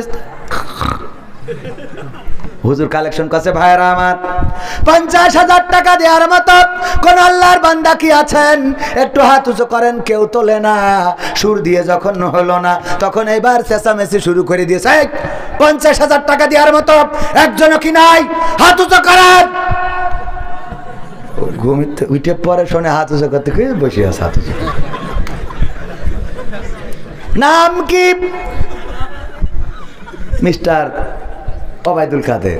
আল্লাহ ওবায়দুল কাদের 50,000 টাকা তোমার ঘরের জন্য দান করলো আল্লাহ। তার মা বাবা দাদা দাদি নানা নানি 14 গোষ্ঠী যারা মারা গেছে গো আল্লাহ, তুমি তাদের কবর জান্নাতের বাগান বানাও, পরকালে ফুলসিরাত সহজ করে দিও আল্লাহ, জান্নাতের মধ্যে ঘর বানায় দিও। ও বলছে আমার তো কালকে 1 প্যাকেট আকিস বিড়ি কিনবো, তাও টাকা নেই। কিন্তু বলার তো উপায় নেই, দোয়া যেহেতু হয়ে গেছে। পরের দিন আমার মাওলানা সাহেবের কাছে এসে বলছে, হুজুর গো, ও গো হুজুর, জাকাতুল্লাহ সাহেব গতকাল যে মাহফিল হলো আপনি তো সভাপতি ছিলেন, দেখেন সারাদিন ধান কুপাইছি, আমার খুব কষ্ট হয়ে গেছে, হঠাৎ করে ঘুমায় পড়েছি। হুজুর বলেছে 50,000 টাকা কিরা দিবা, হাত উঁচু করেন। আমি আগের লাইন শুনিনি, পরের লাইন শুনে হাত উঁচু করে বসে আছি। এখন দোয়া করে দিয়েছে মা বাবা দাদা দাদি নানা নানি 14 গোষ্ঠী যেন জান্নাতে থাকে। আমার তো হুজুর বিড়ি কিনারও টাকা নেই। ও গো হুজুর, আমি যদি দিতে না পারি তাহলে এখন মা বাবা দাদা দাদিরকে আবার জান্নাতে বের করে নিয়ে আসবে নাকি? বেকায়দা না ভাইরা আমার? এই জন্য হাত উঁচু করার সময় সচেতন থাকার দরকার আছে না নাই? তাইলে এখনকার পোলাপান, এখনকার যুবক কিশোর যারা ভুল পথে যায়, ও আমার ভাইরা, একজনও কি আছেন এখানে ভুল পথে যান? লাইলাতুল ফেব্রুয়ারিতে ইবাদত করেন, আছেন কেউ? আছেন? একজনও নেই। সব তো ভালো মানুষ, পীর সাহেব, আল্লাহর ওলি। এই পাশে দাঁড়ানো যুবকেরা মনে মনে হাসতেছে, বলছে হুজুর আমি কি পীর তা আমি জানি। ঠিক না বেঠে? আল্লাহ পবিত্র কোরআনের সূরা তাহা 55 নম্বর আয়াত বললেন, মিনহা খলাকনাকুম ওয়া ফিহা নুঈদুকুম ওয়া মিনহা নুখরিজুকুম তারাতান উখরা। এই কথাটার অর্থ হলো আল্লাহর বান্দাকে আমরা সাবধান করছি, ও আল্লাহর বান্দা, এই মাটি থেকে তোমাকে সৃষ্টি করা হয়েছে, আবার এই মাটিতে ঢুকিয়ে দেওয়া হলো, আবার একদিন এই মাটি থেকে তোমাকে জীবন্ত করে উঠানো হবে। এই কথা বলি আমরা কোথায়? মাটি দেওয়ার সময়। আচ্ছা বলেন, ওই কবরবাসীর এই কথা যে বললাম, এই আল্লাহর বান্দা তোর মাটিতে বানাইছে, মাটিতে ঢুকাবে, মাটিতে উঠাবে, ওর কি আর এই কথা শুনে কোনো লাভ আছে? কেন লাভ নেই? আর তো কিছু, এই তো বুদ্ধি আছে, পান আরো 2টো বেশি করে খাবেন। বুদ্ধি আছে না নাই? ও আমার ভাইরা, মালয়েশিয়াতে আমি একবার কোনো কারণে ভিসার মেয়াদ শেষ হয়ে গেল, এরপরে প্রতিদিন দুশ্চিন্তায় ঘুমায়। হঠাৎ করে একদিন ধরাই খালাম, জেলখানায়ও গেলাম। জেলখানায় যেদিন নিয়ে গেল, রিমান্ডে দিল, মালয়েশিয়ায় আচ্ছা মতো টিডোর মানে ঘুমালাম, খুব ঘুম দিলাম। সকালবেলা ফজরের সময় আমার সাথে যারা ধরা খেয়েছে একজন বলছে, কবির ভাই কেমন করে জেলখানায় আরামসে ঘুমালেন? কেমনে ঘুমাইলেন আপনি? কোনো টেনশন ছাড়া? আরে বাবা, ঘুম কাকে বলে? আমি বললাম ওগো ভাই, কেন ঘুমাবো না? কারণ এতদিন মনের মধ্যে একটা ভয় ছিল, কবে ধরা খায়, কবে ধরা খায়। ঘুম হতো না যে কবে পুলিশে ধরে, কবে অ্যাটাক হয়ে যায়। আর আজ যখন ধরে ফেলেছে তখন আমার সব দুশ্চিন্তা শেষ। ঠিক না বে ঠিক? আর কোনো চিন্তা নাই। আর কোনো চিন্তা আছে? আজকে আমার আরামসে ঘুম হলো, কারণ আর ধরা খাওয়ার ভয় নাই। ওগো আমার ভাইয়েরা, সূরাটা নাজিল হয়েছে মাক্কি যুগে। এই সূরা মাক্কি যুগে তার প্রমাণ হলো যখন হযরত ওমর রাদিয়াল্লাহু তাআলা আনহু নবীর মাথা কাটতে যাচ্ছিলেন, মাথা কাটার জন্য রওনা করেছেন। পথিমধ্যে ইবনে নাইমের সাথে দেখা। ইবনে নাইম বললেন, ওগো ওমর কোথায় যাও? উলঙ্গ তরবারি নিয়ে, আলগা তরবারি নিয়ে, নাঙ্গা তরবারি নিয়ে কোথায় যাও? কয় আমি রাসূলের মাথা কাটতে যাই। কয় রাসূলের যে মাথা কাটবা, ওই যে ঘোড়ার বাচ্চা, ভেড়ার বাচ্চা আছে, ওইটা কি ধরতে পারবা? কয় এটা আবার কোনো কথা হলো? ভেড়ার বাচ্চা ধরতে পারবো না? কয় ধরি দেখাও দিন। ভেড়ার বাচ্চা ধরতে গেছে, ছাগলের বাচ্চা, গরুর বাছুর, এগুলো কি ধরা যায়? ইউরা যদি ইচ্ছা করে ধরা দেয় তাহলে ভালো, তা না হলে এগুলো ধরা যায়? তিড়িং বিড়িং করে এদিকে ওদিকে দৌড় দেয়। মুসা আলাইহিস সালাম হযরত ওমর রাদিয়াল্লাহু তাআলা আনহু ধরতে পারলেন না। এরপরে গা ঘেমে গেল, রাগটা বেড়ে গেল। ইবনে নাইম বললেন, ওগো ওমর, যে নবীর মাথা কাটতে যাও, ওই নবী কি করেছে তা কি জানো নাকি? কয় না। কয় তোমার ঘরের খবরই তো তুমি জানো না, আবার যাও নবীর মাথা কাটতে। কি ঘটেছে আমার ঘরে? তোমার বোন এবং তোমার ভগ্নিপতি একসাথে তোমার নবী মুহাম্মাদের দিনে ঈমান এনেছে। এই কথা শোনার পরে ওমরের রাগ আরো বেড়ে গেল, যে এতদিন নৌকা চালালাম, আর এখন আবার দাড়িপাল্লায় ঢুকলো কিডা? কথা কয় না। দাড়িপাল্লায় ঢুকা যাবে না, ঢুকা যাবে না। এই জন্য ওমর রাদিয়াল্লাহু তাআলা আনহু ছুটে চলে গেল বাড়িতে। বোনকে বেদম প্রহার করছিল বা বেদম প্রহার করেছিল। যেই সময় গিয়েছিল মারার জন্য, ওই সময় বোন ফাতেমা এবং তার স্বামী যে কোরআন যে সূরাটা তেলাওয়াত করছিল, সেই সূরাটা ছিল সূরা তাহা।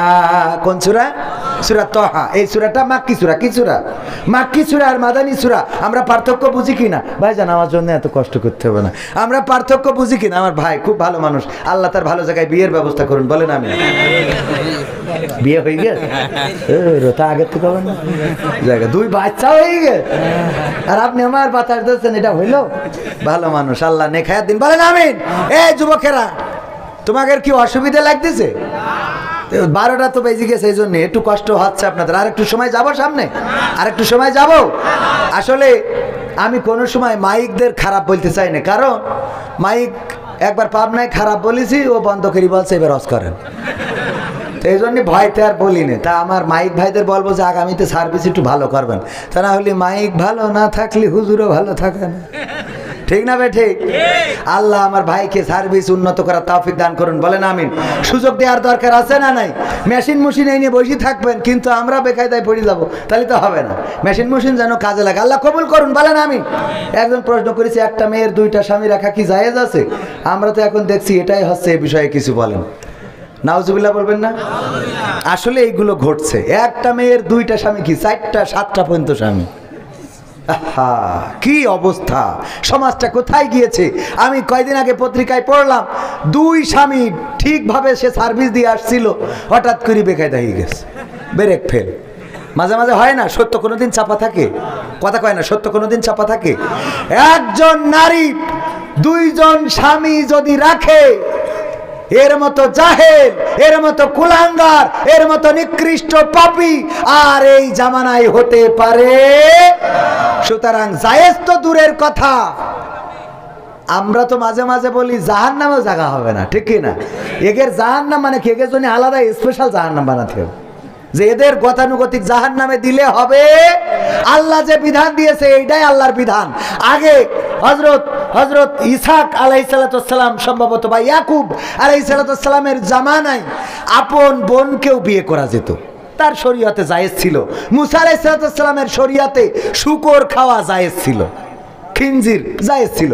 আমাদের শরীয়তে যেটা নাই সেটা করা যাবে, আমাদের শরীয়তে যেটা নাই সেটা করা যাবে না কোনোভাবে। আমাদের শরীয়তে মেয়ে একাধিক স্বামী রাখতে পারবে, একাধিক স্বামী রাখতে পারবে না যে আমি কয়েকটা গান শোনাবো, কিন্তু এই ওয়াজটা সবাই শেখা দরকার যে মিনহা খলাকনাকুম ওয়া ফিহা নুঈদুকুম ওয়া মিনহা নুখরিজুকুম তারাতান উখরা। আমরা এই আয়াতটার সাথে অবিচার করছি, কোথায় পড়ার কথা কোথায় পড়ছি, কবরে যেয়ে পড়ছি, অথচ ওই মুর্দা আর ওর সাবধান হওয়ার কোনো সুযোগ আছে? এই আয়াত কেন নাজিল হলো? তৎকালীন জাহেলেরা তারা মুসা আলাইহিস সালাম এবং ফিরাউনের জীবন সম্বন্ধে জানতে চাইলো। আল্লাহ এই সূরার মাধ্যমে জানিয়েছেন। এই সূরার অধিকাংশ আলোচনা ফিরাউন এবং মুসাকে নিয়ে। আল্লাহ রাব্বুল আলামিন এই আয়াত প্রথমে দিয়েছিলেন মুসা আলাইহিস সালামের কাছে। মুসাকে বললেন, যাও ফিরাউনকে সাবধান করো, সে তো বর্ডার ক্রস করেছে, বাউন্ডারি ক্রস করেছে। মুসা আলাইহিস সালাম বললেন, ওগো আল্লাহ, ফিরাউনকে যে সাবধান করব, যদি আমার কথা না শোনে কিভাবে সাবধান করব?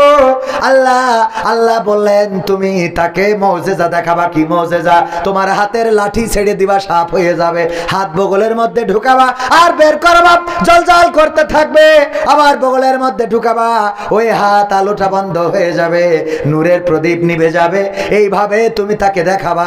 বলছে যদি তারপরেও না শোনে তাইলে আল্লাহ কি করব? তখন আল্লাহ রাব্বুল আলামিন বললেন, তখন তুমি তারে সুন্দর করে বুঝাবা, মিনহা খলাকনাকুম ওয়া ফিহা নুঈদুকুম ওয়া মিনহা নুখরিজুকুম তারাতান উখরা। বুঝা গেছে তো? কনে পাওয়ারটা আয়াতে বুঝতে পারিছেন? পাওয়ারটা কথা কয় না, বুঝতে পারিছেন? তার মানে কনে বলা লাগবে, যখন আমার শেখ হাসিনা আলেম ওলামাদেরকে নির্যাতন করা শুরু করলো, মামলা দেয়া শুরু করলো, গ্রেফতার করা শুরু করলো, তখন এই আয়াত শেখ হাসিনার কানের কাছে যেয়ে বলা লাগবে, মিনহা খলাকনাকুম ওয়া ফিহা নুঈদুকুম ওয়া মিনহা নুখরিজুকুম তারাতান উখরা। ওগো আল্লাহর বান্দা, ওগো আমার শেখ হাসিনা, কলিজার টুকরা, কেন তুমি এমন জুলুম করো, অন্যায় করো, আলেমদেরকে জেলে ভরো? কেন তুমি কোরআনের আন্দোলন যারা করে তাদের নামে মিথ্যা মামলা দাও, তাদের নামে কেস দাও, তাদের উপরে হামলা করো, তোমার লেলিয়ে দেয়া বাহিনী তাদেরকে মারে ধরে, তাদেরকে পুলিশের কাছে সুপর্দ করে, রিমান্ডে নেয়, নির্যাতন করে, নিষ্পেষণ করে, প্যারোলে মুক্তি পাওয়ার পরেও হাতে হাত করা, পায়ে ডান্ডা বেড়ি পরা অবস্থায় জানাজায় দাঁড়াইছে না দাঁড়ায় নাই? গায়েবানা জানাজায় দাঁড়িয়েছে, ইমাম সাহেবকে বগলের মধ্যে হাত দিয়ে পুলিশ টেনে নিয়ে চলে গেছে, নামাজটাও ঠিক মতো পড়তে দেয় নাই। ঘটেছে না ঘটে নাই? এই কাজগুলো যারা করেছে তাদের কানের কাছে যে বলতে হবে, আল্লাহর বান্দা, এই মাটি থেকে তোমারে আল্লাহ বানাইছে, আবার মাটিতে ঢুকাবে, আবার একদিন এই মাটি থেকে তোমারে উঠাবে। সুতরাং এত অহংকার, এত পাওয়ার, এত ক্ষমতা কিসের তুমি বলো? কাকে বলা লাগবে? এরপরে বলা লাগবে কাকে? খেলা হবে। ওবায়দুল কাদেরকে বলা লাগবে, কিসের খেলা হবে বলো? কিসের খেলা হবে? তোমার কিসের ক্ষমতা, কিসের পাওয়ার? এত নির্যাতন, এত নিষ্পেষণ, এত হামলা, এত মামলা, এত অহংকার, 16 বছর তো হয়েই গেল, তোমার এত পাওয়ার কিসের? আল্লাহ চাইলে 41 সাল জীবনে আসবে, কথা কয় না? 41 তো দূরের কথা, 31ও আসবে না। আমি মাঝে মাঝে বলি, কিসের ক্ষমতা দেখাও? আজকে যে হুমকি দিল, তোর দোকানের শাটার আমি বন্ধ করে দেব, কালকে দেখবেন হঠাৎ করে আমার আর্ধেক পড়ে গেছে। হয় না? হয় না? আজকে বলছে তোর শাটার আমি বন্ধ করে ছেড়ে দেবো তোর, এই বইলে বাড়ি গেছে, হঠাৎ করে আর্ধেক পড়ে গেছে, বেশি পড়িনি। চাচা কি আমার এক পাশ চলছে না, এই হাত আর নাচছে না। তুমি না ওই শাটার বন্ধ করতে? আমি আর পারবো না ভাই, তুই আর বন্ধ করে নিচ্ছ না। সত্যি বলছি না মিথ্যা বলছি? কিসের ক্ষমতা? সভাপতি সাহেব খারাপ লাগছে শুনে? ঠিক বলছি তো? এরপরে বলবেন কার? সভাপতির। কার? সভাপতি ধরেন অন্যায় করতেছে, জুলুম করতেছে, নিজের বর পিটায় বাড়ি পাঠাই দেস, এই করে না এই সভাপতি ধরেন কইল আর কি, কেউ আছে না নাই? সব তো পরহেজগার না। বলছে তুই পরহেজগার, আমি তো এটা বানি, কিন্তু তোর স্যান্ডেল ভাবির খাটের তলে কেন? কথা বোঝেননি? মানে ভাবির ঘরে গেছে, ভাই থাকে বিদেশে, হঠাৎ লোকজন ধরিয়ে তাড়াতাড়ি বেড়া ফাঁক করে যাইয়েতে যায়, নামাজ বিষয়ে সিজদায় পড়ে রয়েছে, তাই নিয়ে তুলে বলছে ওঠ সিজদাতে। বলছে আমি পরহেজগার মানুষ, সিজদাতে উঠছিস কিরে? নামাজ পড়তে উঠলাম। হ্যাঁ, তা বলছে বাবা তুই পরেশগারে তো আমরাও বিশ্বাস করছি, কারণ এত লম্বা সিজদা, কিন্তু তোর স্যান্ডেল ভাবির খাটের তলে কেন? এই দেখো আমার দৌড়তে যাই সব পাই দিতি, টাইম পাইনি। বোঝা গেছ তো? আছে না নাই? চেয়ারম্যান সাহেব বিচার করে বেড়ায়, কলাচোরের বিচার করে, কচু চোরের বিচার করে। কলাচোরকে বলতেছে জানিস নাকি, দেখ আমরা তো ক্ষমতায়, যদি হুজুররা ক্ষমতায় আসতো তাইলে তোর এই কলা চুরির অপরাধে কোরআন দিয়ে হাতের কবজি কেটে দিত। হঠাৎ করে দেখা যায় ওই চেয়ারম্যানের আবার পুলিশ এসে দেখে ওর গুদম ঘরে তিরানের চাইল ঢুকে বসে রয়েছে। আছে না নাই? কলা চুরির বিচার করে, নিজের ঘরে গুদমে, নিজের গুদমে তিরানের চাল খাটের নিচেই ওই সয়াবিন তেল। আবার সেদিন দেখলাম মিডিয়ায় এক মহিলা বলতেছে কয় কোটি টাকা যেন পুলিশই ধরিয়েছে। বলছে বাবা আমি 10 টাকা 20 টাকা করে জমা করি, এই কোটি টাকা জমা করি। ওরে কুতা, ও 10-20 টাকা করে জমা করি, কোটি কোটি টাকার মালিক। কত বড় পীর সাহেব! আছে না নাই? ও আমার ভাইয়েরা, এই জাতীয় দুর্নীতিবাজ যারা, এই মুরব্বী আমরা তো এখনো শেষ করিনি, আর একটু পরে শেষ করে দেবো। শোনা, আমি কি খারাপ কথা বলতেছি তোমাকে, নাকি গায়ে পড়লো? স্যান্ডেল ভাবির খাটের তলে থাকে নাকি? এই যে কটা উঠবে গায়ে লাগবে, গায়ে লাগলেই সে ওঠে। কথা বোঝেননি? হুজুর ওয়াজ করবেন মুসার, কার কার? মুসার। বলছে মুসার ওয়াজ করবেন, মুসার কার ওয়াজ? মুসার ওয়াজ। হুজুর ওয়াজ করেছে জুম্মার দিন মুসার জীবনী নিয়ে। সভাপতি নামাজ শেষে বলছে হুজুর শোনেন। বললাম কে? আপনি করলেন কি? বলছে কে? বলছে বললাম মুসার জীবনী নিয়ে আলোচনা করতে, আর আপনি কার জীবনী আলোচনা করলেন কেন? মুসার কথাই তো বললাম। কয় আপনি ফিরাউনি নিয়ে পড়েছিলেন। কয় মুসার কথা বলতে গেলে তো ফিরাউন চলেই আসে। বলছে ফিরাউন আসে, আসুক, অসুবিধা নাই, কিন্তু যখন আপনি ফিরাউনের নাম বলছিলেন তখন আমার দিকে তাকাচ্ছিলেন, ঘটনা কি? মানে ওর দিকে তাকাইছে, এটা হলো সমস্যা। কথা কি বোঝা গেছে? এই জন্যই যে কটা উঠবে এখন শেষ করার আগে ওই কটা বসবেন যে ওর গায়ে পড়তেছে। কথা কি বোঝা গেছে? ভাবির খাটের তলে স্যান্ডেল পাওয়া যায়, তা না হলে উঠবে কেন? হ্যাঁ, কথা বলছি ভালো কথা। একটা রাত মাত্র মাহফিল, উঠলি বলবেন ভাবির খাটের তলে স্যান্ডেল। আজকে একটা নতুন শিখাই দিলাম, কারণ গায়ে চোর বুদ্ধি করে চোর ধরো। আপনারা এই গল্প জানেন, কাঁঠাল চুরি করেছে, চেয়ারম্যান সাহেব কোনো বুদ্ধি খুঁজে পাচ্ছে না কি করে ধরবে। হঠাৎ করে বললো আরে বাবা কাঁঠাল যে চুরি করে, ও তো দেখাই যাচ্ছে মাথায় কাঁঠালটা লেগেই রয়েছে। চোর হঠাৎ করে এইসো এইসো এইসো, খেলা হবে। কারণ চোরের মাথায় হাত যাবে না, যাবে না। আমরা ফিরাউনের কথা বললি অনেকের গায়ে লাগে, নমরুদের কথা, আবু জাহেলের কথা বললি, আমরা বলি ওগের কথা, ইরা লাফায়। আছে না নাই? কথা কয় না, আছে না নাই? ও আমার ভাইরা, তাইলে এই ওয়াজ কোথায় করা লাগবে? যখন কোন চেয়ারম্যান অন্যায় করবে, বিধবা ভাতার কার্ড শালির নামে দিয়েছে, জিজ্ঞেস করা হলো শালিরে দিলে কেন? বলছে শালির দিলাম কারণ হলো আমার শালি বিধবা। কয় বিধবা হইলো কি করে? বলছে যার স্বামী নেই সেই তো বিধবা হয়। কয় তোমার শালির তো স্বামী নেই, মানলাম কি করে স্বামী নেই? বলছে এখনো বিয়ে হয়নি তাই স্বামী নেই, বিয়ে হয়নি তাই স্বামী নেই, তাই বিধবা, তাই বিধবা তার কার্ড দিয়েছে চেয়ারম্যান। ওর তখন সাথে সাথে বলতেই হবে মিনহা খলাকনাকুম ওয়া ফিহা নুঈদুকুম ওয়া মিনহা নুখরিজুকুম তারাতান উখরা। বুঝা গেছে তো? কোনে পড়া লাগবে? এরপরে গ্রামের সুদখোর, ধার চাইলে টাকা নেই, টাকা নেই। ওই যে একটা নাটকে দেখিলাম, যখন টাকা তুলতে আসে এসে বলে মকসেদ চাচা ভালো আছে? বাবা ভালো আছি। কয় আইছিলাম মাহফিলের জন্য টাকা নিতে। গেছে গেছে গেছে গেছে গেছে, ও আর শুনতে পায় না। যে টাকা চাই সে আর শুনতি। এরকম আছে না নাই? এরকম আছে না নাই? সুদখোর দেখবেন ভালো কথা বললে শোনে না। যদি বলেন মসজিদের জন্য টাকা দেন, ইট দেন, রড দেন, বালু দেন, দেবে না। বলে অভাব যাচ্ছে না, বিপদে আছি। কিন্তু যদি বলেন অমুক জমি বন্ধক রাখবে, কয় বিঘে? হ্যাঁ, টাকা আছে না নাই? ওমরা করতে যাওয়ার কথা বলি, কয় বাপু এই যে ওমরা ওমরা করো, হজ হজ করো, আমার উপরে হজ ফরজ হয়েছে। বললেই হয়ে গেল হজ করো। তোমাকে রাখল বোধ বুঝিনি। এখন আমি দোকানে যাই, দেখো 20 টাকা দিন না। ও 20 টাকা দিন? হ্যাঁ, বাবা এরকম আছে না নাই? ও যাই খানিক করে বলবেন যে আবুল মিয়া ও তো জমি বেচতে চাচ্ছে, 1 বিঘে নেবেন নাকি? কোন মাঠে? তুমি লাগাও, কয় টাকা লাগে বলো, দেখো কত দিনই থাকে। যা বলবে তার উপরে 10,000 বেশি বলবা। এই আছে না নাই? ওই লোকটারে বলা লাগবে মিনহা খলাকনাকুম ওয়া ফিহা নুঈদুকুম ওয়া মিনহা নুখরিজুকুম তারাতান উখরা। আর বলবো এবার দেখেন লাইলাতুল ফেব্রুয়ারি আসছে, কোন না কোন মেয়ে বলবে আমার 3 পিস কিনে দিবা, তা না হইলে আমি কিন্তু তোমার সাথে কাটাকাটি করি মেম্বারের ছেলের সাথে যাব, আছে না নাই? আবার বলবে আমি তোমারে কত ভালো ও বাসি রে বন্ধু, তুমি ভালোবাসার কদর বোঝো না। এরকম আছে না নাই? মুখে বলো ভালোবাসি, অন্তরেতে রাখো না। হ্যাঁ, মুখে বলো ভালোবাসি, অন্তরেতে রাখো না। বন্ধু তুমি ভালোবাসার মতো বাসো না।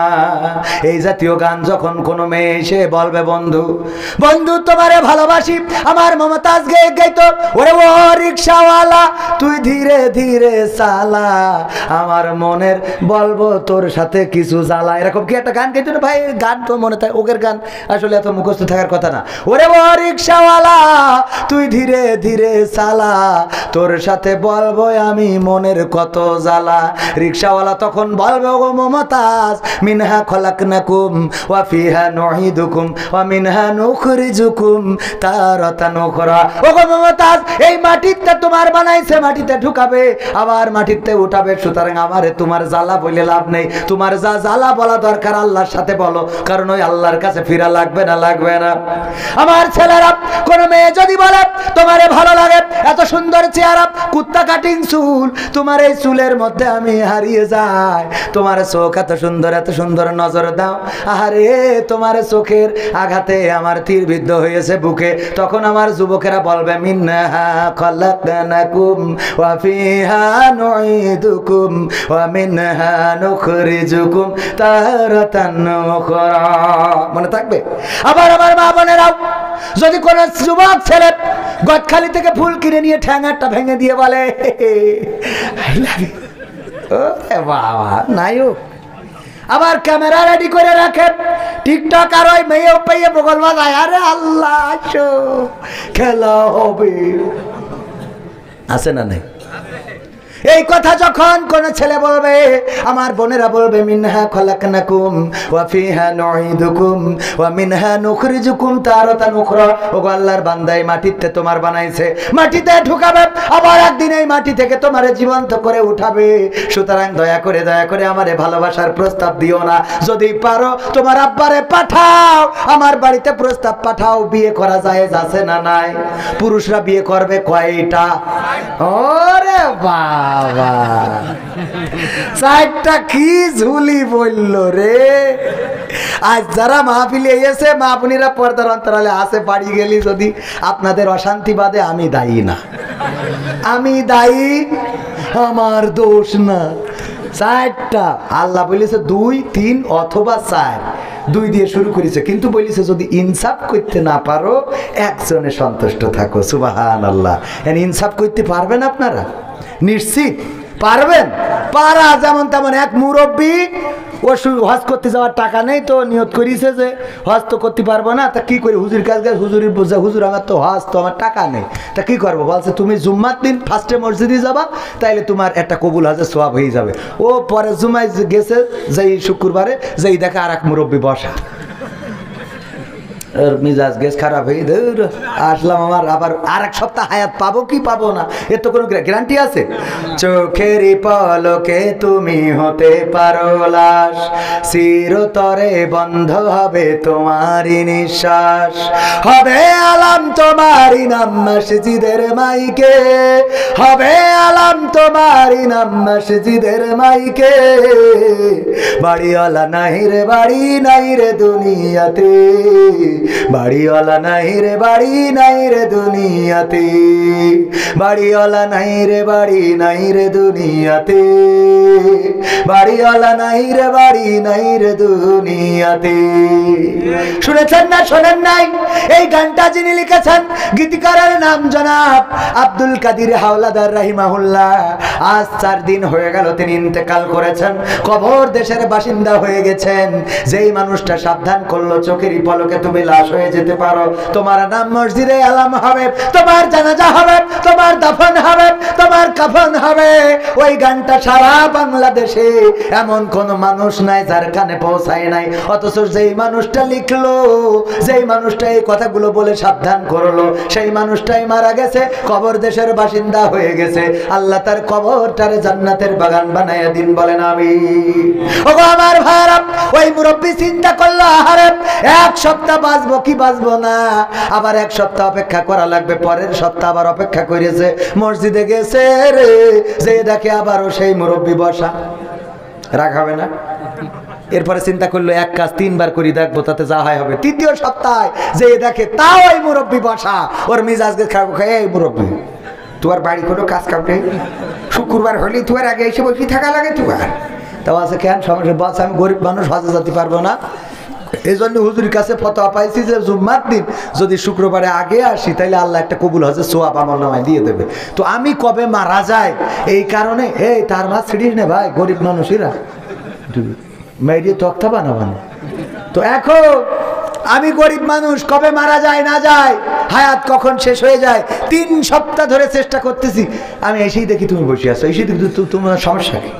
তা বলছে তোমার খুব দরকার সোয়াবের, বলছে দরকার, বলছে টাকা যখন নেই অসুবিধা নেই, নিকে তো করতে পারবো, বলছে এটা পারবো।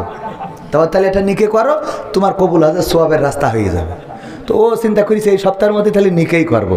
তো ও বুঝাই বাজায় আর একটা বিয়ে করেছে, করার পরে পরের জুম্মাই ওই মুরব্বি যেটা আগে বসে থাকতো, ও যেই দেখে এই লোক বসা, এসে বলছে কি ব্যাপার, হ্যাঁ গো তাহলে কি আজকে পয়সা সোয়াব? তো বলছে বাবা সে কথা কইও না। কেন? তো বলছে ওই বিয়ে করিয়ে 2 গুতো নীতি, আমি সে ফজরে আইসে আর এখনো বাড়ি যাইনি, 2 অঞ্জলায় ফজরে আইসে বসেছি মসজিদে, আর আমি বাড়ি যাইনি, যাবো না আজকে। তার তো সোয়াব হয় হোক না হয় না হোক। তো সাইডে যে বিয়ে করার জন্য ঝুল মারলেন, যে সাইডে 2 করলেই তো মসজিদে বেরোতে পারবেন না, 3টে করলে ছাদের পর উঠা লাগবে, 4টে করলে মাইকই টাঙাইতে হবে। কথা কি বোঝা গেছে? কোথায় গেল এমপির আশা? ওরে খুদা রে, মাইক ভালো থাকবে না থাকুক, ডাল বড় আছে। কোথায় গেল এমপির আশা? কোথায় কাদের কাকা?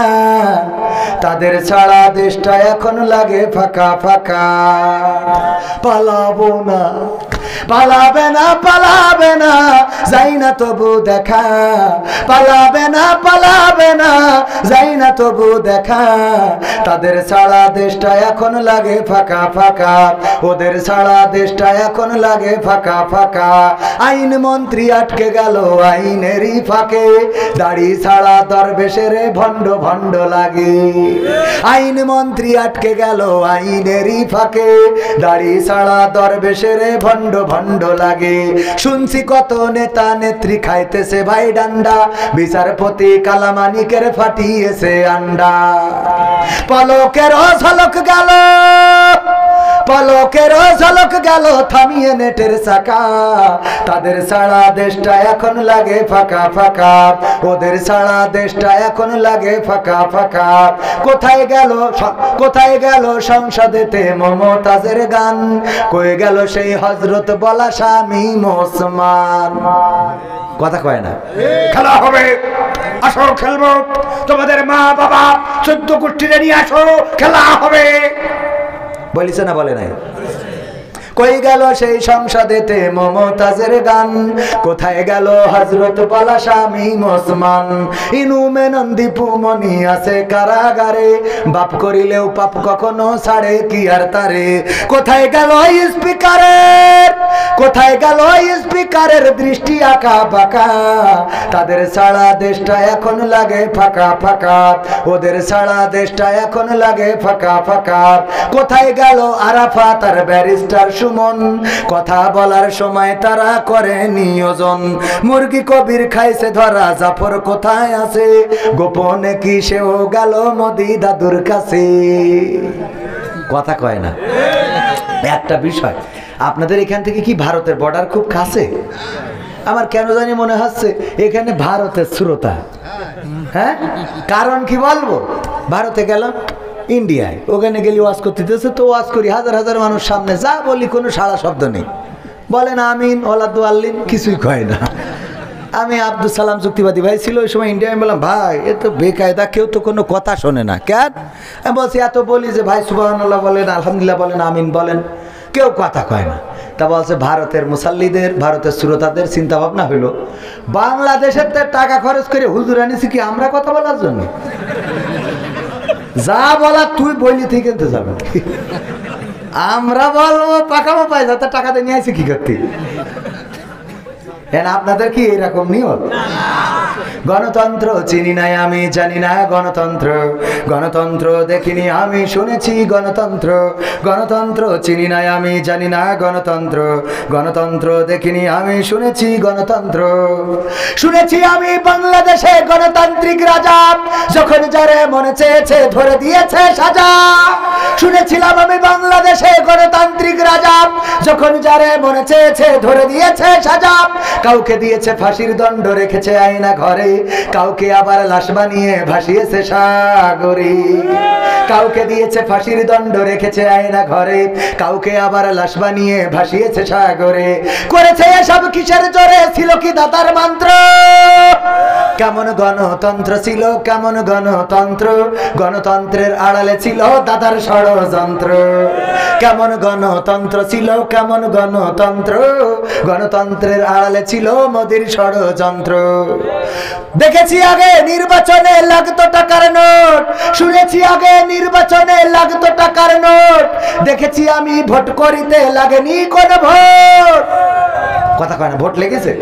এক চাচা গেল ভোট দিতে, যাওয়ার পরে ভোটের দায়িত্বে যারা আছে বলছে বাবা কেন এসেছেন কষ্ট করে? কয় ভোট দিতে আইছি। কয় ভোট দিতে আইছেন, বাড়িতে রওনা দিয়েছেন কখন? কয় ফজরের নামাজ পড়ে বেরোইছি। কয় আমরা তো তাহাজ্জুদ পড়ি, কাম সেরি ফেলিস। আমাকে তো তাহাজ্জুদ পড়িয়ে সে কাজ করা শেষ। তা বাবু হয়ে গেছ, তাহলে হয়ে গেছ মানে কি শেষ?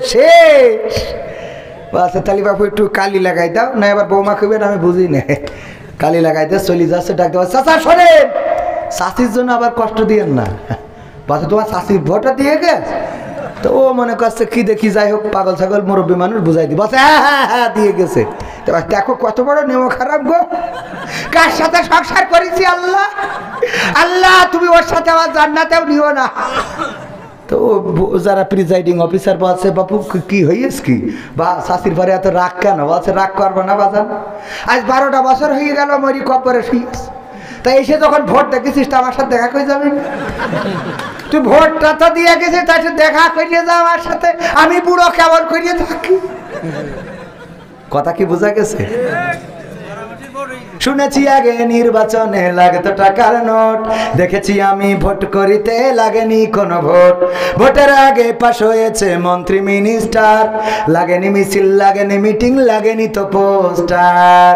নির্বাচন কমিশন ছিল ইন্ডিয়ার পাতানো কোন যন্ত্র। কেমন গণতন্ত্র ছিল, কেমন গণতন্ত্র, গণতন্ত্রের আড়ালে ছিল রায়ের ষড়যন্ত্র। কেমন গণতন্ত্র ছিল, কেমন গণতন্ত্র, গণতন্ত্রের আড়ালে ছিল মোদির ষড়যন্ত্র। বিরোধী দল যারা সংসদে ছিল তারা ছিল পোষা ময়না, দেশ জ্বলে পুড়ে হয়েছিল ছাই তবুও তো কিছু কয় না। বিরোধী দল যারা সংসদে ছিল তারা ছিল পোষা ময়না, দেশ জ্বলে পুড়ে হয়েছিল ছাই তবুও তো কিছু কয় না। শাসনে ছিল না সততা নিষ্ঠা, বিচারের ছিল না মান, সংসদে বুঝি তাই শোনা যেত মমতাজের গান। ঠিক না বেঠে? মমতাজের গান শোনা গেছে না যায় নাই? মমতাজের গান শুনলাম সংসদে আমার নেত্রী রে, তেল দিয়ে কত গান শোনাইলো। আর মমতাজ আপা এখন নীরব হয়ে গেল, নিস্তব্ধ হয়ে গেল, কোনো গান এখন আর শোনায় না। প্রথমে আমি একটা গান গেয়েছিলাম যে আপন বলে পৃথিবীতে কেউ নেই, মনে আছে না নাই? মনে আছে? অথচ দেখেন মমতাজের মতো নেমো খারাপ অনেকেই হইতে পারে না। মনের খানের নাম শুনে শুনেছেন না শোনেন নাই? তার নায়িকার নাম কি একজন বলেন? হ্যাঁ, এটা তো মুখস্থ থাকতে হবে। অঞ্জনা, এই অঞ্জনা যখন ছেকা দিয়ে চলে গেছে তখন মনির খান তার নাম ধরে গান গেয়েছে না গায় নাই? জানে যে আমি এখনো বিয়ে করিনি, বিয়ে করার পরে আমার স্ত্রী জানবে যে আমার অঞ্জনা নামে কেউ ছিল, তখন বাড়ি ফাটাফাটি বাঁধবে না বাঁধবে না? এরপরে ও অঞ্জনা তুমি কথা রাখলে না, চলে গেলে মনিরামপুর দিয়ে ঝাপা পাওয়ার পার হইয়ে। অঞ্জনা, ঝাপা পাহাড়ে আসলাম তোমার পাইলাম না অঞ্জনা। সব গানে অঞ্জনা আছে না নাই? অঞ্জনা অঞ্জনা করে গোটা বাংলাদেশের যুবকদের মাথা খারাপ করে দিলে গো। দেখেন মনির খান তার ভালোবাসার মানুষের জন্য এতবার গাইতে পারলো, আর আমার মমতাজ আপারা জীবনে লেখাপড়া করে নাই, বাংলা ভালো করে পড়তে পারে না, পড়তে যেয়ে দাঁত ভেঙে যায়। এই লোকরা এমপি হয়ে গেল, সরকারের এত সুবিধা পাইলো, এত খাইলো, তেলবাজি করলো সংসদে, আর যখন চলে গেল তখন আমার মমতাজ শেখ হাসিনারে নিয়ে একটা গানও গাইলো না। তার মানে এ নেমো খারাম। বলেন ঠিক না বে ঠিক? আমি বললাম ওগো মমতাজ আপা, তোমার তো এখন এমন একটা গান গাওয়ার দরকার ছিল, আমার সোনার ময়না পাখি কোন বা দোষে দাদার কাছে গো আমরা এই দেশে কেমনে থাকি রে আমার কলজের ময়না পাখি। ঠিক না বেঠে? এখন গাই, এখন গাই গাই গাই গান গায়, কিন্তু সেটা মানুষ সমাজে গায় না। এখন গোপনে পায়খানা ঘরের মধ্যে যেয়ে গায়, ও আমার দরদি আগে জানলে, আগে জানলে তোর ভাঙা নৌকায় চড়তাম না।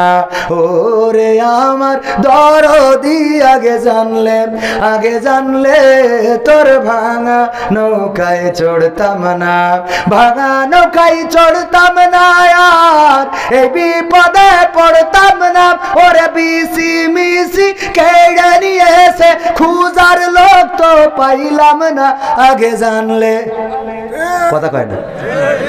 আগে জানলে তোর ভাঙা নৌকায় চড়তাম না।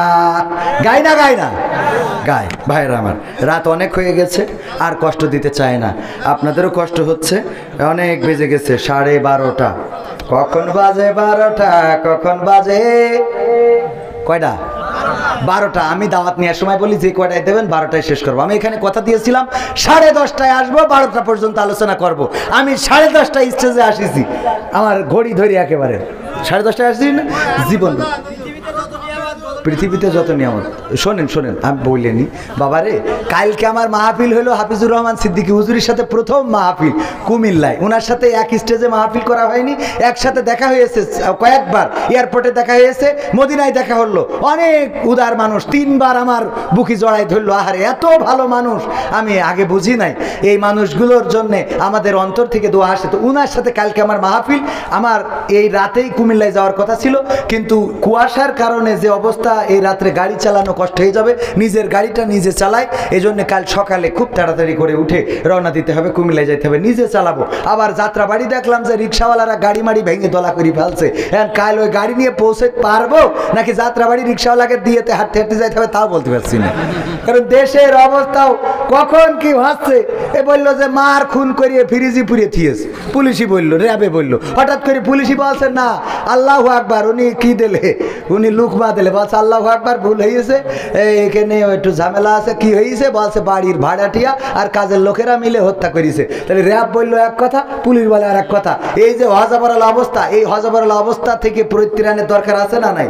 রাজপথে যারা দাঁড়াবে, 15 বছর আমাদের দাঁড়াতে দিয়েছে, দাঁড়াতে দিয়া তো দূরের কথা, মসজিদের মধ্যে আমরা একটু কোরআন হাদিস নিয়ে আলোচনা করলু, ধৈর্য কয়েকজন নাশকতার পরিকল্পনা করে ধৈর্যতে সাইজ করতে, ঠিক না বে ঠিক?